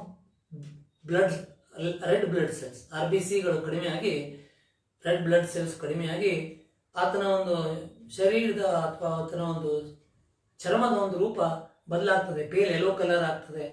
ಇದಕ್ಕೆ ಕಾರಣವನ್ನು ಚರಕ ಹೇಳ್ತಾನೆ. ಕಾರಣ ಚಿಂತಾ, ಭಯ, ಶೋಕ. ಆ ಚಿಂತಾ, ಭಯ, ಶೋಕಗಳಿಂದ ಇದೆಲ್ಲವೂ ಆಗ್ತದೆ. ಆ ಚಿಂತಾ, ಭಯ, ಶೋಕ ಯಾಕೆ ಉಂಟಾಗ್ತದೆ ಮನುಷ್ಯನಲ್ಲಿ ಅಂತ ಕೇಳಿದ್ರೆ ದೇವ ಕಾರ್ಯವನ್ನು ಮಾಡುವಾಗಿಲ್ಲ, ದೇವ ಕಾರ್ಯ ಮಾಡುವವರನ್ನು ಕೆಡಿಸ್ತಕ್ಕಂಥದ್ದು. ಈ ರೀತಿಯಾಗಿ ಈ ಒಂದು ರೋಗಕ್ಕೆ ತುತ್ತಾಗಬೇಕಾಗ್ತದೆ. ಆದ್ದರಿಂದ ಆ ದೇವ ಕಾರ್ಯಕ್ಕೆ ಭಂಗವನ್ನು ತರಬಾರ್ದು. ದೇವ ಕಾರ್ಯದಲ್ಲಿ ನಾವು ಭಾಗವಹಿಸಬೇಕು, ಅದು ಆಗುವಂತೆ ನೋಡಿಕೊಳ್ಬೇಕು, ಒಳ್ಳೆಯದು, ನಮ್ಮ ಕರ್ತವ್ಯ. ಅದರ ರಕ್ಷಣೆಯನ್ನು ಮಾಡಬೇಕು. ವಿಶ್ವಾಮಿತ್ರರ ಯಜ್ಞದ ರಕ್ಷಣೆಯನ್ನು ಮಾಡಿ ರಾಮ ಯಾವ ಒಂದು ಉನ್ನತ ಸ್ಥಾನವನ್ನು ಪಡೆದ, ಇವತ್ತಿಗೂ ಕೂಡ ಮರ್ಯಾದ ಪುರುಷೋತ್ತಮ ರಾಮ ಅನ್ನೋದನ್ನು ನೋಡ್ತಾ ಇದ್ದೇವೆ. ಇದು ದೇವ ಕಾರ್ಯಕ್ಕೆ ಭಂಗವನ್ನು ತರಬಾರದು. ಇನ್ನು ಹಾಲು ಕದ್ರೆ ಏನಾಗ್ತದೆ, ಕೆಲವೊಂದಷ್ಟು ಹೇಳ್ತಾರೆ, ಹಾಲು ಕದ್ರೆ ಕುಷ್ಠರೋಗ ಅಂತಕ್ಕಂಥದ್ದು ಬರ್ತದೆ, ಲೆಪ್ರಸಿ. ಇದರಿಂದ ಇಂತಹ ಭಯಾನಕ ರೋಗಗಳನ್ನು, ಈ ರೋಗಗಳು ಬೇರೆ ಬೇರೆ ರೂಪವಾಗಿ ಕಾಣಿಸಿಕೊಳ್ತವೆ. ಆ ಒಂದು ರೋಗಗಳನ್ನು ಅನುಭವಿಸೋದು ಬೇಕೋ ಅಥವಾ ಸತ್ಕಾರಗಳನ್ನು ಮಾಡುವುದು ಬೇಕೋ ಅನ್ನೋ ಒಂದು ಸೂಚನೆ ಇಲ್ಲಿದೆ. ಹೀಗಾಗಿ ಮನುಷ್ಯ ಸತ್ಕರ್ಮದಲ್ಲಿ ಮನಸ್ಸಿನಲ್ಲಿ ಜಾಗರೂಕನಾಗಿ ಬದುಕಬೇಕು. ತಿಳಿಯದೆಯೂ ಕೂಡ ತಪ್ಪಾಗದೇ ಇರತಕ್ಕಂಥದ್ದನ್ನು ನೋಡಿಕೊಳ್ಳೋದು ಮನುಷ್ಯ. ಅಷ್ಟೊಂದು ಮಾಡಿದಾಗ ಆತನಿಂದ ದೋಷಗಳು ಎಲ್ಲರಿದ್ದು ಆಗ್ತವೆ. ಆದರೆ ತಿಳಿದು ಮಾಡುವುದು ಅಥವಾ ನಾವು ತಿಳಿಯದೇ ಮಾಡಿದ್ದೀವಿ ಅಂತ ತೋರಿಸ್ಕೊಳ್ಳೋದು ಇದರಿಂದ ಒಳ್ಳೆಯದಾಗುವುದಿಲ್ಲ ಅಂತಕ್ಕಂಥದ್ದನ್ನು ಅರ್ಥ ಮಾಡಿಕೊಂಡು, ತಂದೆ ತಾಯಿಗಳನ್ನು ನಿಂದಿಸಿದ್ದರ ಪರಿಣಾಮವಾಗಿ ಈ ಯೋನಿಯಲ್ಲಿ ಈ ಒಂದು ಹೀನ ಜನ್ಮವನ್ನು ತಾಳಿದ್ದೀಯಾ, ಇದಕ್ಕೆ ಪರಿಹಾರ ಅಂತಕ್ಕಂಥದ್ದಿದೆ. ನೀನು ಭೀಮಾ ಅಮರಜಾ ಸಂಗಮಕ್ಕೆ ಹೋಗಿ ಅಲ್ಲಿ 1 ತಿಂಗಳ ಕಾಲ ನೀನು ಸ್ನಾನ ಮಾಡು. ನಿನ್ನ ಪಾಪ ಅಂತಕ್ಕಂಥದ್ದು ನಾಶವಾಗ್ತದೆ, ನಿನಗೆ ಉತ್ತಮ ಜನ್ಮ ಅಂತಕ್ಕಂಥದ್ದು ಮುಂದೆ ಸಿಗುತ್ತದೆ. ಆದರೆ ಸದ್ಯ ಉತ್ತಮ ಜನ್ಮ ಇಲ್ಲ, ಕಾಯಬೇಕು. ಅಷ್ಟರಲ್ಲಿ ಆತನ ಆ ಮತಂಗನ ಪತ್ನಿ ಪುತ್ರರು ಅಲ್ಲಿ ಓಡಿ ಬಂದು ಗುರುಗಳ ಮುಂದೆ ಅಡ್ಡ ಬಿಡಿತು, ನನ್ನ ಗಂಡನನ್ನು ಪುನಃ ಅವನು ಮೊದಲಿನಂತೆ ಮಾಡಿ, ಯಾಕಂದ್ರೆ ಅವನೇ ನಮ್ಮ ಜೀವನದ ಆಧಾರ, ಅವನೇನಾದರೂ ಈ ರೀತಿಯಾಗಿ ಶಾಸ್ತ್ರ ಪಂಡಿತನಾಗಿ ಹೊರಟು ಹೋದ್ರೆ ನಮ್ಮ ಗತಿ ಏನು ಅಂತ ಅವನು ಕೇಳಿದಾಗ ಗುರುಗಳಿಗೆ ಗೊತ್ತಿರ್ತದೆ, ಆತನ ಕರ್ಮ ವಿಪಾಕದಿಂದ ಅವನು ಪೂರ್ತಿ ಆ ಪಾಪ ಫಲವನ್ನು ಭೋಗಿಸಿ ಅವನು ಹೋಗುವುದಿರ್ತದೆ. ಹೀಗಾಗಿ ಅವನು ಮುಂದೆ ಪಾಪ ಪರಿಹಾರ ಆಗಿ ಆತನ ಒಳ್ಳೆಯ ಜನ್ಮವನ್ನು ಪಡೀಲಿ ಅನ್ನೋ ಉದ್ದೇಶದಿಂದ ಅವನಿಗೆ ಸಂಗಮದಲ್ಲಿ ಸ್ನಾನ ಮಾಡುವ ಪರಿಹಾರವನ್ನು ಹೇಳ್ತಾರೆ. ಆದರೆ ಪುನಃ ಆತ ಹಿಂದಿನ ಜನ್ಮಕ್ಕೆ ಬರ್ತಾನೆ. ಆತನಿಗೆ ಹೇಗೆ ಬರ್ತಾನೆ ಅಂತಂದರೆ, ಆ ಗುರುಗಳು ವೇದವನ್ನು ಹೇಳಿಸುವುದಕ್ಕಿಂತ ಪೂರ್ವದಲ್ಲಿ ಯಾವಾಗ ವೇದ ಕೊನೆಯ ಒಂದು ಗೆರೆಯನ್ನು ದಾಟಿ ತಾನು ವೇದಶಾಸ್ತ್ರ ಪಾರಂಗತ ಅಂತ ಹೇಳ್ತಾನೆ, ಯಾವಾಗ ಗುರುಗಳು ಆತನ ನಾಲಿಗೆಯ ಮೇಲೆ ಸ್ವಲ್ಪ ವಿಭೂತಿಯನ್ನು ಹಾಕಿಸಿ, ಭಸ್ಮವನ್ನು ಹಾಕಿಸಿ ಅವನಿಂದ ವೇದವನ್ನು ಹೇಳಿಸಿರ್ತಾರೆ. ಆತನ ಮೈಗೆ ಸ್ವಲ್ಪ ವಿಭೂತಿಯನ್ನು ಸಿಂಪಡಿಸಿರ್ತಾರೆ. ಆ ಗುರುಗಳು ಈಗ ಆತನಿಗೆ ಮೈಯಲ್ಲಿರ್ತಕ್ಕಂಥ ಭಸ್ಮವನ್ನೆಲ್ಲ ತೊಡಿಸಿದ್ದಾರೆ. ಅವನಿಗೆ ಪುನಃ ಈ ಒಂದು ಜನ್ಮ ಮರೆತು ಮತ್ತು ಮೊದಲನೇ ಜನ್ಮ ಹಿಂದೂ ಅವನು ಯಾವ ಜನ್ಮದಲ್ಲಿದ್ದಾನೆ ಅಂದರೆ ಈ ಪತಿತನಾಗಿ ಆ ಜನ್ಮಕ್ಕೆ ಪುನಃ ಬರ್ತಾನೆ, ಅದೆಲ್ಲ ಮರೆತು ಹೋಗ್ತದೆ ಅಂತಕ್ಕಂಥದ್ದನ್ನು ಇಲ್ಲಿ ಗುರುಚರಿತ್ರೆ ಹೇಳ್ತಾರೆ. ಅವನ ಜ್ಞಾನ ಮರೆಮಾಚಿ ಹೋಗ್ತದೆ. ಪುನಃ ಸತಿಪುತ್ರರನ್ನು ಸೇರಿಕೊಂಡು ಆತನು ಶ್ರೀಗುರುಗಳ ಆಜ್ಞೆಯಂತೆ ಮುಂದೆ ಉತ್ತಮ ಜನ್ಮ ಪಡೆಯುತ್ತಾನೆ, ಅವರು ಹೇಳಿದ್ದನ್ನು ಮಾಡಿ. ಆದರೆ ಈಗ ಪತಿಪುತ್ರರ ಜೊತೆಗೆ ಸುಖವಾಗಿರ್ತಾನೆ, ಗುರುಗಳ ಅನುಗ್ರಹವನ್ನು ಪಡೀತಾನೆ. ಗುರುಗಳು ನೋಡ್ರಿ ಯಾವ ಭೇದ ಭಾವವನ್ನು ಮಾಡಿಲ್ಲ. ಆದ್ದರಿಂದ ನಾನು ಮೊದಲನೇ ದಿನವೇ ನಾನು ಈ ಮಾತನ್ನು ಹೇಳಿದ್ದೇನೆ. ಗುರುಚರಿತ್ರೆಯನ್ನು ಯಾರು ಕೇಳಬೇಕು, ಯಾರು ಹೇಳಬೇಕು ತಿಳಿದುಕೊಳ್ಳಬೇಕು ಅಂತ ಕೇಳಿದ್ರೆ ನೋಡಿ, ಗುರುಚರಿತ್ರೆಯಲ್ಲಿ ಎಲ್ಲಿಯೂ ಕೂಡ ಇಂಥವ್ರು ಹೇಳಬಾರ್ದು ಅಂತಕ್ಕಂಥ ಇಲ್ಲ. ಹೀಗಾಗಿ ಗುರುಚರಿತ್ರೆಯನ್ನ ಹೇಳೋದಕ್ಕೆ ಏನಾದರೂ ನೀವು ಕೃತಕವಾದ ಒಂದು ಅಡ್ಡಿಯನ್ನು ತರಬಹುದು. ಆದರೆ ಕೇಳೋದಕ್ಕೆ ಅದರಲ್ಲಿರ್ತಕ್ಕಂಥ ಒಳ್ಳೆಯ ವಿಚಾರವನ್ನು ಅರ್ಥ ಮಾಡಿಕೊಳ್ಳಿ. ಯಾವ ಒಂದು ಕೃತಕವಾದ ಅಡ್ಡಿ ಇದೆ? ಯಾವುದೂ ಇಲ್ಲ. ಕೇಳಿ ತಿಳಿದುಕೊಂಡು ನಾವು ಗುರುಚರಿತ್ರೆಯ ಸಂದೇಶವನ್ನು ಪಾಲಿಸಲಿಕ್ಕೆ ಪ್ರಯತ್ನವನ್ನು ಮಾಡಬೇಕು ಅನ್ನೋದನ್ನು, ಪತಿತನನ್ನು ಮುಖದಿಂದಲೂ ಕೂಡ ವೇದವನ್ನು ನಡೆಸಿ ಪತಿತನನ್ನು ಉದ್ಧಾರ ಮಾಡಿರ್ತಕ್ಕಂಥದ್ದು ಬಹುಶಃ ಇವರು ನರಸಿಂಹ ಸರಸ್ವತಿಗಳು ಒಬ್ಬರೇ ಅಂತಕ್ಕಂಥದ್ದನ್ನು ನಾನು ಹೇಳ್ತಾ ಇದ್ದೇನೆ. ಇವರು ಎಲ್ಲ ವರ್ಗದ ಜನರು, ಸ್ತ್ರೀ ಪುರುಷರು, ಹಿಂದೆ ನಾವು ನೋಡಿದ್ವಿ, ಸ್ತ್ರೀಯ ತಾಪವನ್ನು ಹರಣ ಮಾಡಿದರು, ದಾರಿದ್ರ್ಯವನ್ನು ದೂರ ಮಾಡಿದರು, ಇಲ್ಲಿ ಪತಿತನ ಅವನಿಗೆ ಸದ್ಗತಿಯಾಗುವಂತೆ ಇಲ್ಲಿ ಹರಿಸಿದ್ರು. ಎಂಥ ಅಹಂಕಾರಗಳಿದ್ರು, ಆ ಪಂಡಿತರಿಗೂ ಒಂದು ಬುದ್ಧಿವಾದವನ್ನು ಕಲಿಸಿದ್ರು. ಈ ರೀತಿಯಾಗಿ ಅವರು ಎಲ್ಲ ವರ್ಗದ ಜನರಿಗೂ ತಾವು ಇಲ್ಲಿವರೆಗೆ ತಮ್ಮ ಅವತಾರದಲ್ಲಿದ್ದಾರೆ, ಎಲ್ಲರಿಗೂ ಉದ್ಧಾರ ಮಾಡಿದ್ರು ಅಂತಕ್ಕಂಥದ್ದನ್ನು ಹೇಳ್ತಾ ಇಲ್ಲಿ 28ನೇ ಅಧ್ಯಾಯ ಮುಕ್ತಾಯವಾಗ್ತದೆ. ಇನ್ನೊಂದು ಚಿಕ್ಕ ಅಧ್ಯಾಯ 29ನೇ ಅಧ್ಯಾಯ, ಈ ಭಸ್ಮ ಅಂತಕ್ಕಂಥ ಇದರ ಮಾತು. ಈ ಹಿಂದಿನ ಅಧ್ಯಾಯದ ಕೊನೆಯಲ್ಲಿ ನಾವು ನೋಡಿದ್ವಿ, ಆ ಪತಿತನ ಒಂದು ಭಸ್ಮ ಲೇಪನ ಹೊರಟು ಹೋದ ಮೇಲೆ ಅವ ಮತ್ತೆ ಇದ್ದುದನ್ನೆಲ್ಲ ಮರೆತುಕೊಂಡು ತಾನು ಎನ್ನುವುದನ್ನು ನೋಡಿದ್ವಿ. ಆವಾಗ ಈ ಭಸ್ಮದ ಏನು ಮಹಿಮೆ ಅಂತಕ್ಕಂಥ ಒಂದು ಪ್ರಶ್ನೆ ಬರ್ತದೆ. ಅವಾಗ ಸಿದ್ಧರು ಭಸ್ಮದ ಒಂದು ಮಹಿಮೆಯನ್ನ ಹೇಳಲಿಕ್ಕೆ ಇಲ್ಲಿ ಆರಂಭ ಮಾಡ್ತಾರೆ. ಹಿಂದೆ ಕೃತಯುಗದಲ್ಲಿ ವಾಮದೇವ ಅಂತಕ್ಕಂಥ ಒಬ್ಬ ಯೋಗಿ ಇದ್ದ. ಆ ಯೋಗಿ ನಿತ್ಯ ಭಸ್ಮಧಾರಣೆಯನ್ನು ಮಾಡಿ, ಆ ವಾಮದೇವ ಮಹಾದೇವನ ಹೆಸರೇ ಅದು, ಸಾಕ್ಷಾತ್ ಶಂಕರನ ಹಾಗೆ ಇದ್ರು ಅವರು. ತೀರ್ಥಯಾತ್ರೆ ಇಂಥವ್ರು ತೀರ್ಥಯಾತ್ರೆ ಮಾಡ್ತಾ ಮಾಡ್ತಾ ಕ್ರೌಂಚ ಅಂತಕ್ಕಂಥ ಒಂದು ಅರಣ್ಯಕ್ಕೆ, ಅದು ಭಯಂಕರವಾದ ಒಂದು ಅದು ಅರಣ್ಯಕ್ಕೆ ಪ್ರವೇಶ ಮಾಡಿದಾಗ ಅಲ್ಲಿ ಒಂದು ಬ್ರಹ್ಮ ರಾಕ್ಷಸ, ಅದು ಮನುಷ್ಯರನ್ನ ತಿಂತಕ್ಕಂಥ ಒಂದು ರಾಕ್ಷಸ ಬಂದು ಇವನನ್ನು ತಿನ್ನಬೇಕು ಅಂತ ಬ್ರಹ್ಮ ರಾಕ್ಷಸ ಇವನನ್ನು ಆಲಂಗಿಸ್ಕೊಳ್ತದೆ, ಇವನು ಕೊತ್ತಿರಿಸಬೇಕು ಅಂತ. ಆವಾಗ ಯಾವಾಗಲೂ ತ್ರಿಪುಂಡರ ಭಸ್ಮಧಾರಿಯಾಗಿರ್ತಕ್ಕಂಥ ಈ ವಾಮದೇವ ಈತನ ಶರೀರದಲ್ಲಿರ್ತಕ್ಕಂಥ ಭಸ್ಮದ ಒಂದು ಸ್ಪರ್ಶವಾಗುತ್ತಲೇ ಆತನಿಗೆ ಎಲ್ಲ ತನ್ನ ಹಿಂದಿನ ಒಂದು ಸ್ಮರಣೆ ಅಂತಕ್ಕಂಥದ್ದಾಗ್ತದೆ. ಆವಾಗ ಆತ ಸಾಷ್ಟಾಂಗ ನಮಸ್ಕಾರ ಮಾಡಿ ಕ್ಷಮೆಯನ್ನು ಕೇಳ್ತಾನೆ. ಆತ ಆತ್ಮಜ್ಞಾನಿ ಆಗ್ತಾನೆ. ಇವರು ಆ ಬ್ರಹ್ಮ ರಾಕ್ಷಸ ಬಂದು ತಮ್ಮನ್ನು ಆಕ್ರಮಿಸಿ ಆಲಂಗಿಸಿದ್ರು ಕೂಡ ಈತ ಬ್ರಹ್ಮಜ್ಞಾನಿ ಆಗಿರೋದ್ರಿಂದ ವಾಮದೇವರು ಅದಕ್ಕೆ ಹೆದರೋದಿಲ್ಲ. ಸಾಕ್ಷಾತ್ ಶಂಕರನ ಸ್ವರೂಪರು, ಆತನಿಗೆ ಹೆದರೋದಿಲ್ಲ. ಆದರೆ ಇವರ ಮೈ ಮೇಲಿನ ಭಸ್ಮದಿಂದ ಆತನೆಲ್ಲ ದೋಷಗಳು ಪರಿಹಾರವಾಗಿ ಆತನಿಗೆ ಹಿಂದಿನ ಒಂದು ಜನ್ಮದ ಸ್ಮರಣೆ ಆಗ್ತದೆ. ಆತ ಹಸಿವಿನ ಇರಡಿಕೆಗಳು, ಯಾಕೆ ಇವರನ್ನು ತಿನ್ಲಿಕ್ಕೆ ಬಂದಿದ್ದ? ಆ ಬ್ರಹ್ಮ ರಾಕ್ಷಸನಾಗಿ ಏನು ಸಿಕ್ಕದ್ದನ್ನು ತಿನ್ನುವುದು, ಏನು ಸಿಕ್ಕದ್ದನ್ನು ಕುಡಿಯೋದು, ಈ ರೀತಿ ಒಂದು ಸ್ವೇಚ್ಛಾಚಾರಿಯಾಗಿ ತಿರುಗ್ತಾ ಇದ್ದ. ಈಗ ಆತನ ಹಸಿವಿನ ಇರಡಿಕೆಗಳೆಲ್ಲ ನೀಗಿ ಮುಂದೆ ಅವನ ಜ್ಞಾನಿ ಆಗ್ತಾನೆ, ಜ್ಞಾನಿಯಾಗಿ ಪ್ರಕಾಶಿಸ್ತಾನೆ. ಸಾಕ್ಷಾತ್ ಶಂಕರ ನಿನ್ನನ್ನು ರಕ್ಷಿಸಿದ್ದಾನೆ, ತನ್ನನ್ನು ರಕ್ಷಣೆ ಮಾಡಿದ್ದಾನೆ ಅಂತ ಆ ವಾಮದೇವರು ನೀವು ಸಾಕ್ಷಾತ್ ಶಂಕರನ ಸ್ವರೂಪರು ಅಂತವರಿಗೆ ಸಾಷ್ಟಾಂಗ ನಮಸ್ಕಾರವನ್ನ ಹಾಕ್ತಾನೆ. ಆಗ ಆ ಬ್ರಹ್ಮರಾಕ್ಷನ ಪೂರ್ವ ವೃತ್ತಾಂತವನ್ನ ಕೇಳಿದಾಗ ಆ ವಾಮದೇವರು ಹೇಳ್ತಾನೆ, 25 ಜನ್ಮಗಳ ಹಿಂದೆ ನಾನು ಒಬ್ಬ ದುರ್ಜಯ ಎಂಬಂಥ ಒಬ್ಬ ರಾಜ, ಬಹಳ ದುರಾಚಾರಿಯಾಗಿರ್ತೇನೆ. ಆ ಜನ್ಮದಲ್ಲಿ ಬಹಳ ಹಿಂಸಕೃತ್ಯಗಳನ್ನು ಮಾಡ್ತೇನೆ, ಅನೇಕ ಪಾಪಗಳನ್ನ, ಅನೇಕ ವ್ಯಸನಗಳನ್ನ, ಅನೇಕ ಸ್ತ್ರೀಯರ ಸಂಘವನ್ನು ಮಾಡಿ ಜಗತ್ತಿನಲ್ಲಿ ಯಾರು ಮಾಡದೇ ಇರತಕ್ಕಂಥ ಅಷ್ಟೊಂದು ಹೀನ ಕೃತ್ಯಗಳನ್ನು ನಾನು ಮಾಡಿ ಈ ಹೀನ ಜನ್ಮಗಳನ್ನು ನಾನು ಅನುಭವಿಸ್ತಾ ಇವತ್ತು ನೀವು ನನ್ನನ್ನು ಉದ್ಧಾರ ಮಾಡಿದರೆ ನನಗೆ ನನ್ನ ತಪ್ಪಿನ ಅರಿವಾಗಿದೆ. ಇದು ಎಲ್ಲವೂ ಕೂಡ ಭಸ್ಮದ ಮಹಿಮೆ. ಕೇವಲ ಭಸ್ಮವನ್ನು ಹಚ್ಚಿಕೊಳ್ಳುವುದರಿಂದ ಏನೆಲ್ಲ ಆಗಬಹುದು ಅಂತಕ್ಕಂಥ ಈ ಭಸ್ಮ ಮಹಿಮಾ ವರ್ಣನ ಅಂತಕ್ಕಂಥದ್ದೇ ಈ ಒಂದು ಅಧ್ಯಾಯದ ಒಂದು ಹೆಸರು.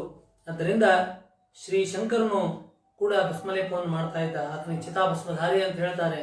ಅದು ನಮಗೆಲ್ಲ ಚಿತಾಭಸ್ಮಧಾರಿಯಾಗಿ ಕಂಡ್ರು ಕೂಡ ಚಿತಾಭಸ್ಮ ಅಂತಂದ್ರೆ ಜನ ಹೆದರ್ತಾರೆ, ಅಶುಭ ಅಂತ ತಿಳಿದುಕೊಳ್ತಾರೆ.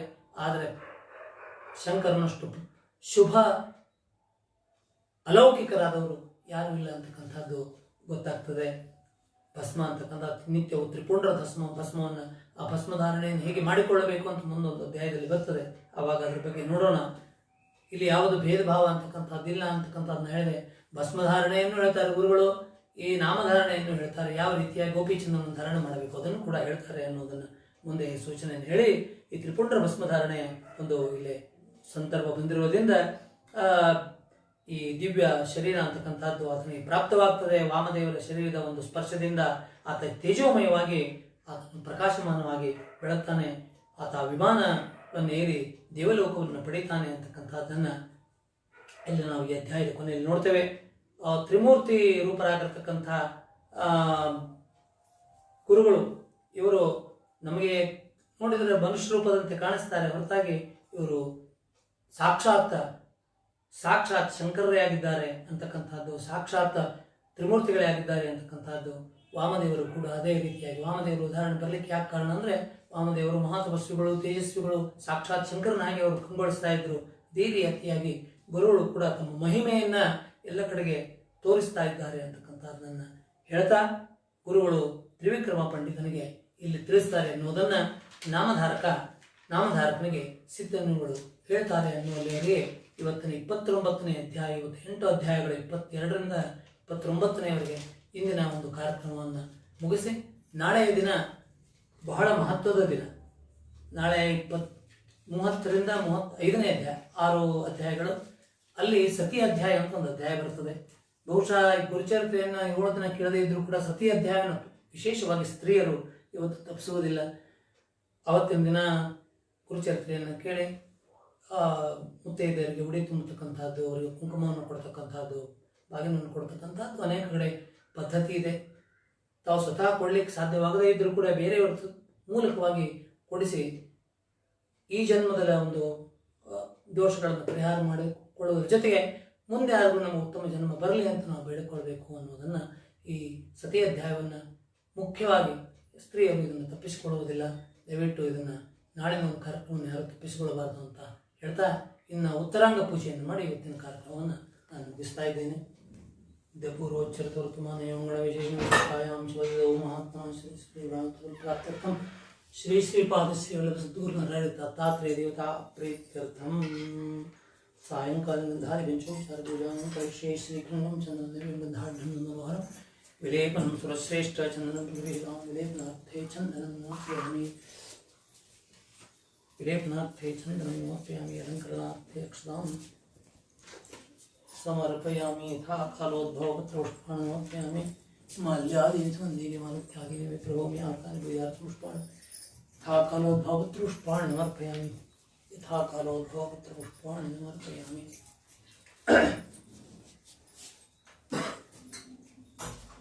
ವನಸ್ಪತಿರಸೋದ್ಭುತೋ ಗಂಧಾಢ್ಯೋ ಗಂಧೋತ್ತಮ ಆಗ್ರೇ ಸರ್ವದೇವಾನಾಂ ಧೂಪೋಯಂ ವಿದಧೇತಾಂ.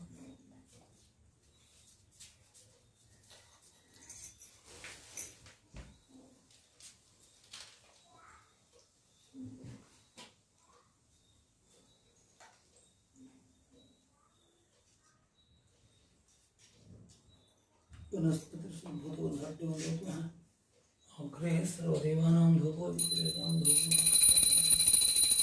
श्री दत्तात्रेय दत्तात्रेयतां नमः.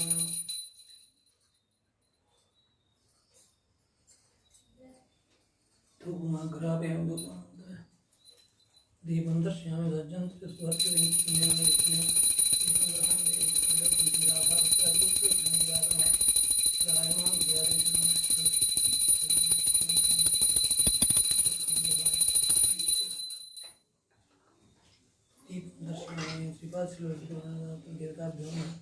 नैवेद्यं गृहीतां देवतां शर्कराखण्डकाद्यानि एकदं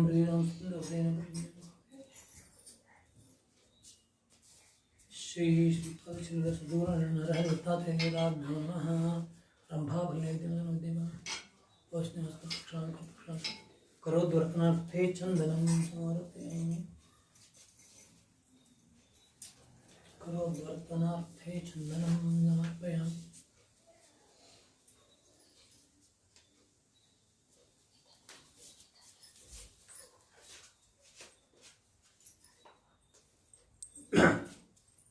करोद्वर्तनार्थे चन्दनं समर्पयामि. आर्तिक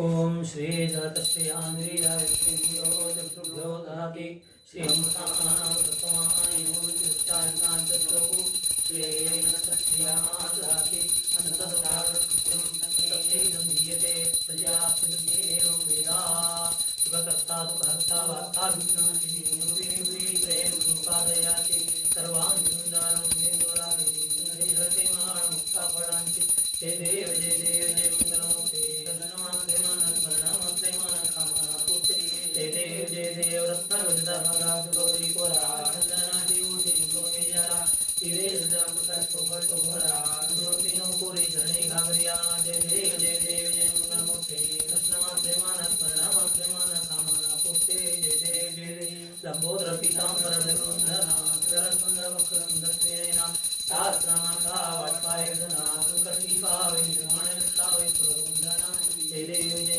मंगलमूर्ते दर्शनमात्रे मानस्मरणमात्रे कामनापूर्ते जय देव स्वामी नरसिंह सरस्वती जय गुरुमूर्ति जय यतिवर्यागे मंगलकामी सकमफलप्रदायिनी निरूपमा नित्य निरमायागे मंगलदेवा अव्यक्तयतिरायागे भक्तजनकल्पवृक्षागे मंगलमतीन्द्रभजसुवे मुखागे भीमा गन्धर्वपुरवासागे मंगल भीमा शंकर गुरुवेशागे मंगल स्वामी नरसिंह सरस्वती जय गुरुमूर्ति जय यतिवर्यागे मंगलकामी सकमफलप्रदायिनी श्रीमन्नारायण श्रीरस्तु।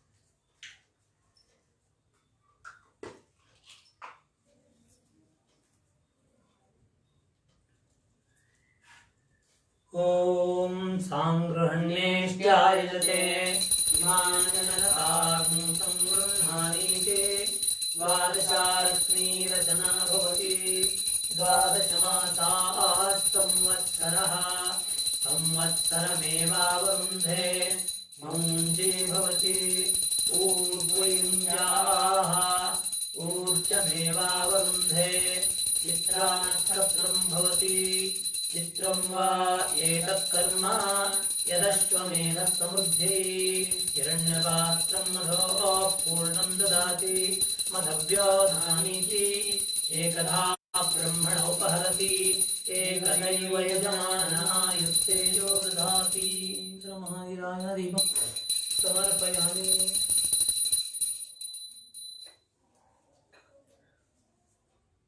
ओम स्वस्ति ओम गणान्त्वा गणपतिं मुहामहे कविं कवीनामुपमश्रावस्तमं ज्येष्ठराजं ब्रह्मणां ब्रह्मणस्पदान शृण्वन्नोतिविसीदसादनम् ओम न कर्मणा न प्रजयादनेन त्यागेनैके अमृतत्वमानशुः परेण नाकन्निहितं गुहायां विभ्राजते तद्यतयो विशन्ति वेदांत विद्यान सुनिश्चितार्थाः संन्यास योगाद्यतयः शुद्धसत्त्वाः ते ब्रह्मलोके दुरान्तकाले परामृतात् परिमुच्यन्ति सर्वे अक्रम विपापं परमेष्मभूतं यत्पुण्डरीकं पुरमध्यसर्गस्थं तत्राविदक्रं गनुं विशोकस्तस्मिन् यदन्तस्तदुपासितव्यम् यो वेदादौ स्वरः प्रोक्तो वेदान्ते च प्रतिष्ठितः तस्य प्रकृतिलीनस्य परः स महेश्वरः दीर्घतमामति योजिजुर्वां दशमे युगे अपामर्थयतीनां ब्रह्मा भवति सारथिः विदोक्तं दृक्पाञ्जलिं समर्पयामि प्रदक्षिणनमस्कारान् समर्पयामि दक्षिणानि यानि कानि च पामानि कृतानि च तानि तानि रक्षन्ति प्रदक्षिणदेवते पापोऽहं वा पुर्मां वा पद्मा पापस्मान् कुर्या देवनानुपत्तल् अन्यथा जडन्नास्तिष्ठेस्मात् कारणभावेन रक्षस्पुरमे सुरेश्वरवरदाशिरसादुष्ट्यामनसाक्षात् तद्भ्यां कराभ्यां ज्ञानुभ्यां कामोष्ठां प्रदक्षिणनमस्कारान् समर्पयामि श्रीपादश्रीवल्लभसुद्धमहत्ताग्रेताभ्यो नमः। राजोपचारपूजां करिष्ये छत्रं चामरं नृत्यं गीतं वाद्यम् आन्दोलकामस्त्राजोपचारपूजार्थे अक्षतां समर्पयामि प्रार्थनां समर्पयामि। श्रीपाद श्रीवल्लभत्वं सदैव श्रीदत्तास्मान् पाहिदेवादिदेव भावग्राह क्लेशारिं सुकीर्ते घोराकृष्टाद्भरास्मान् नमस्ते तन्नो माता त्वं पिता त्वदिवस्त्वं त्राता योगक्षेमकृत्सद्गुरुस्त्वं त्वं सर्वस्वं नमो प्रभो विश्वमूर्ते घोराकृष्टाद्भरास्मान् नमस्ते नान्यस्त्राता नाविधाता भक्ता त्वत्तो देवत्वं शरण्यो कर्ता कुर्वात्रेयानुग्रहं पूर्णराते घोराकृष्टाद्भरास्मान् नमस्ते धर्मे प्रीतिं नमतिं देवभक्तिं सत्संगाप्तिं देहभुक्तिं च मुक्तिं भावासक्तिं चाज्ञानमूर्ते घोराकृष्टाद्भरास्मान् नमस्ते श्लोकपञ्चकमेतद्यो लोकमङ्गलवर्धनं प्रबलेन्नेतोक्त्या श्रीदत्तप्रियो भवेत् इति श्रीमद्परमगुरुराजवाचार्य श्रीमद्वासुदेवानन्द सरस्वती सरस्वती स्वामी विरचितं घोरकष्टोद्धरणस्तोत्रं पूर्णं श्रीमद्सद्गुरुदत्तात्रेय शरणारविन्दार्पणमस्तु स्थलीय जरूपदूसे मीठे वितो मस्तकया ठिकाणे ते तुझे सद्गुरुपाय दोने सिद्धांत चिंतन श्री गुरुदेव महाराज यस्य स्मृत्याजनमत्या पूजाक्रियाशून्यनं सम्पूर्णदाय सद्यो विन्दयितं मंत्रेण क्रियायनं भक्तिनं श्रेष्ठ यत्कृतमया देवपरिपूर्णम् अनेन गंधादि पंचोपचार उत्तरांग पूजनेन श्री श्रीपाद श्री सद्गुरु नरहर दत्तात्रेय प्रेरणा